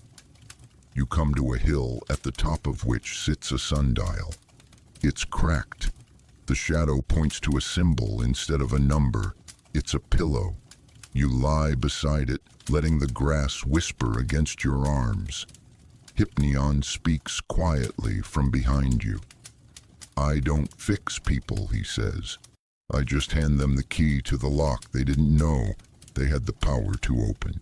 You ask if he still walks among the overwhelmed. Every day, where he smiles. Libraries, offices, kitchens, classrooms, scroll rooms, playgrounds, train stations, bedrooms, kitchens again. You chuckle. You said kitchens twice. He grins. They need me most. You rest there as the sun begins to set sideways, just a little tilted, as if it too is ready to call it early. And you know now, not everything you leave undone is failure. Some of it is mercy, some of it is choosing yourself. And sometimes rest is not the thing you earn. It's the thing that reminds you you never had to. By now, even your thoughts have started to slow. Not in confusion, but in clarity. The kind of slowness that feels like focus sharpened by peace. You've walked with a god, spoken to memories, listened to myths, told sideways, and now your path leads to water again. But this time, not a lake, not a mist-soaked shore. This time, it's a river, long, straight, quiet, the river Lethe, but not the one you've heard about in myth class, not the forgetfulness as punishment kind, not the memory-wiping liquid of consequence. This version is different. This one is curated by Hypnion, and its current doesn't erase your identity. It only clears out what you were never meant to carry in the first place. Old guilt, useless obligations, expired promises, mental sticky notes you kept pinned far too long. The river glows faintly like moonlight being poured sideways. It makes no sound, yet you can feel it humming inside your teeth, in that way soft things sometimes sing. You step toward the water. A sign reads, "Leave only what no longer fits," and beside it, a woven basket overflowing with slips of paper feathers, bits of yarn, crumpled notes, and tiny worry dolls. You reach into your pocket. You didn't put anything there, and yet your hand comes out holding a stone. Inscribed on it, "I should have known better." You pause, then drop it into the river. The splash is tiny. The ripple barely breaks the surface, but inside A loosening. You reach in again. More stones. "I didn't do enough. They needed me to fix it. If I stop, everything falls apart." One by one, you let them go. This isn't dramatic. There are no ghostly howls or flashes of lightning, just gentle exhale after gentle exhale. The river accepts everything. Somewhere behind you, Hypnion hums a lullaby without words. You realize that the tune has no beginning or end. It's just a circle of comfort, and it's older than language. There's a bench nearby made of driftwood and fog. You sit, not because you're told to, but because your body suggests it kindly. From this vantage point, you notice how the river glides past all the places you've already visited.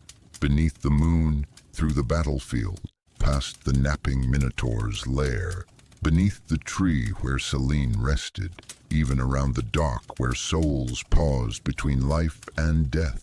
Everything connects, everything flows, and nothing in this story rushed. You ask Hypnion if he ever forgets things. He smiles. Only on purpose. You wonder aloud how many people have dipped their regrets here. "Enough to make the river wider," he replies. A curious historical tidbit in one obscure collection of Orphic hymns, there is a verse that mentions the second Lethe, the one that comforts, not deletes. Scholars think it's a mistranslation, but a few suspect the scribe meant releasing memory, not losing it, forgiving the self. You stand now lighter, not fixed, just looser. The river whispers to your ankles as you step away. It doesn't ask for thanks, but you turn and whisper it anyway. Thank you. Because we spend so much of life clutching what we're meant to outgrow. And Hypnion, he doesn't pry our fingers open, he just offers the water. You reach the far side and step onto dry ground. The earth is firmer here, not in resistance but in readiness.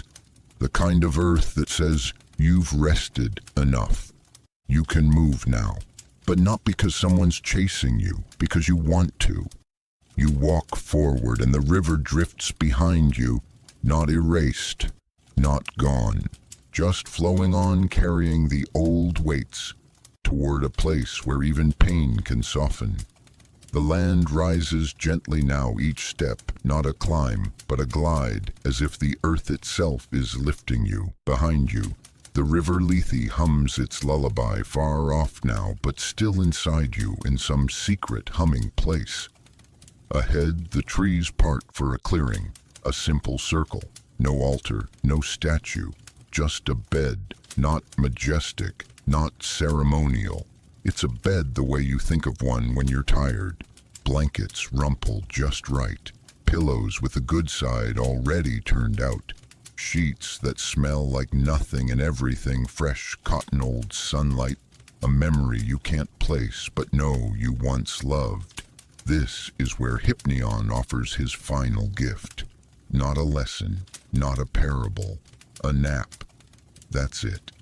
You step closer and feel the air thicken, not with pressure, but with stillness, as though every sound that could disturb this place is waiting politely at the forest's edge. Hypnion is here, of course. He doesn't speak. He just gestures. You know what to do, but you hesitate not from fear, but from that lingering echo most of us carry.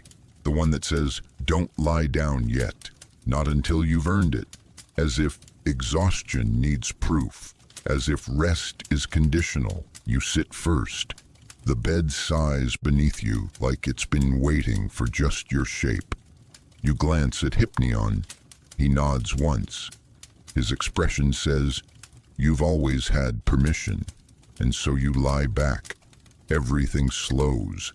Your breath, your thoughts, even the stories that followed you here begin to melt into vapor.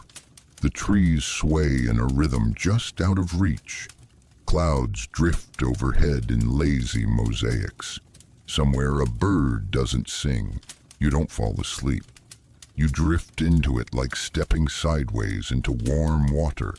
And in that space between wake and dream, you remember things that never happened but feel like yours. A fox that once curled beside your ribs. A lullaby your bones knew before language. A firefly that landed on your lip but didn't burn. The scholars would call this hypnagogic imagery, the colors behind the eyelids, the synaptic soup of memory and meaning. But you know better. This is Hypnion's realm. This is his cathedral, and you are the guest of honor. In this bed, you feel all the versions of yourself exhale at once. The you who didn't finish the to-do list. The you who held back tears. The you who laughed at the wrong moment. The you who tried so hard. The you who didn't try enough. The you who forgot your own softness. All of them lie down now, together. A quirky legend from a fragment of parchment in an old apothecary's drawer describes a sleeper's temple, a place so calm that even gods go there to forget why they're divine. It was dismissed as a mistranslation, but that temple is here, and this bed is the doorway. Hypnion watches over you not like a sentinel, but like a friend holding a nightlight. He'll stay as long as you need, because this story isn't ending, it's unwinding. And maybe the bravest thing you've done in all of this through the labyrinth, the court, the river, the field, is not fighting your exhaustion, but recognizing it, listening to it, and finally, laying it down. The bed is behind you now, though your body still hums with the shape of it. You don't remember standing. You don't remember deciding to walk again. But here you are moving, not like before. There's no urgency, no agenda, just motion. Gentle, curved, like the second half of a sigh. The path is meadow now. Dandelions puff into the breeze as you pass. The sky has shifted to the kind of color that doesn't have a name, somewhere between pearl and yawn. This is the end of Hypnion's island, but not the end of your journey. Because there's one last place he wants to show you. It's a garden, not divine, not curated. It looks like no one ever prunes here and everything is better for it. Ivy braids itself through blackberry brambles. Sunflowers lean like gossiping old men. The grass grows in tufts and curls. Rabbits nap beneath the lavender, and in the center of it all is a sundial with no shadow. It doesn't measure time, it just keeps you company while you forget about it. Hypnion meets you here. He's barefoot again, a crown of woven grass crooked on his head, eyes soft like wet loam. I used to think my gift was sleep, he says, touching a daisy with one fingertip. But really it's letting go. He kneels beside a mossy stone and brushes away a single phrase etched into it. Nothing blooms without rest. You wander through the garden as he talks, not to you directly, but to the plants, to the wind, to memory. He tells the story of a boy who thought he had to be brilliant before he turned 12, of a woman who used sleep as armor, ashamed to call it healing, of a king who burned down a forest just to make his thoughts stop, and of a baker who once napped during a fire and woke only when her own dough saved the village. Each tale curls like smoke around the hedgerows, then fades. You come to a tree with a bench curved around its base. You sit and a squirrel climbs onto your knee as if you've always known each other. A moment of quiet. Then Hypnion speaks. People think they need closure. He looks up at the clouds, but what they really need is room. Room to breathe, to pause, to nap without guilt, to remember they are more than their productivity. A long, slow silence. Then he turns to you and in the gentlest voice you've heard all night asks, "Would you like to sleep here one last time?" You don't answer. You just close your eyes. And the world becomes weightless. No dream, no narration, just the sound of leaves and faraway rain and the idea of being held not by arms, but by atmosphere. And in that sleep deep, unmeasured yours, you are no longer the one trudging across a myth. You are the myth, the one whispered to children who don't want to go to bed, the one told by grandmothers in rocking chairs, the one that says once a traveler visited the god of naps and learned to come home to themselves. You are breath, you are hush, you are still, you are the pause between stars. And now, friend, there is no more path to follow, just the feeling of having arrived somewhere kind, somewhere soft. Your limbs are loose now, your jaw unclenched, your heartbeat steady, not from effort, but from having stopped the race altogether. Let this moment stretch. Let it be enough. The world is still out there. The to-dos, the unfinished thoughts, the inboxes, the notifications. But for now, they are behind a closed door, and the only sound left is your own breath, easy and unbothered. Picture a field with no fence, a sky without edge, a bed that always fits, a place where even your thoughts take off their shoes and speak in whispers. You've done enough. You are enough. And this silence isn't empty. It's full of the grace you forgot you deserved. No need to return just yet. The world can wait. Let it wait. You're with Hypnion now, and tonight, you are resting. End of script. Sweet dreams.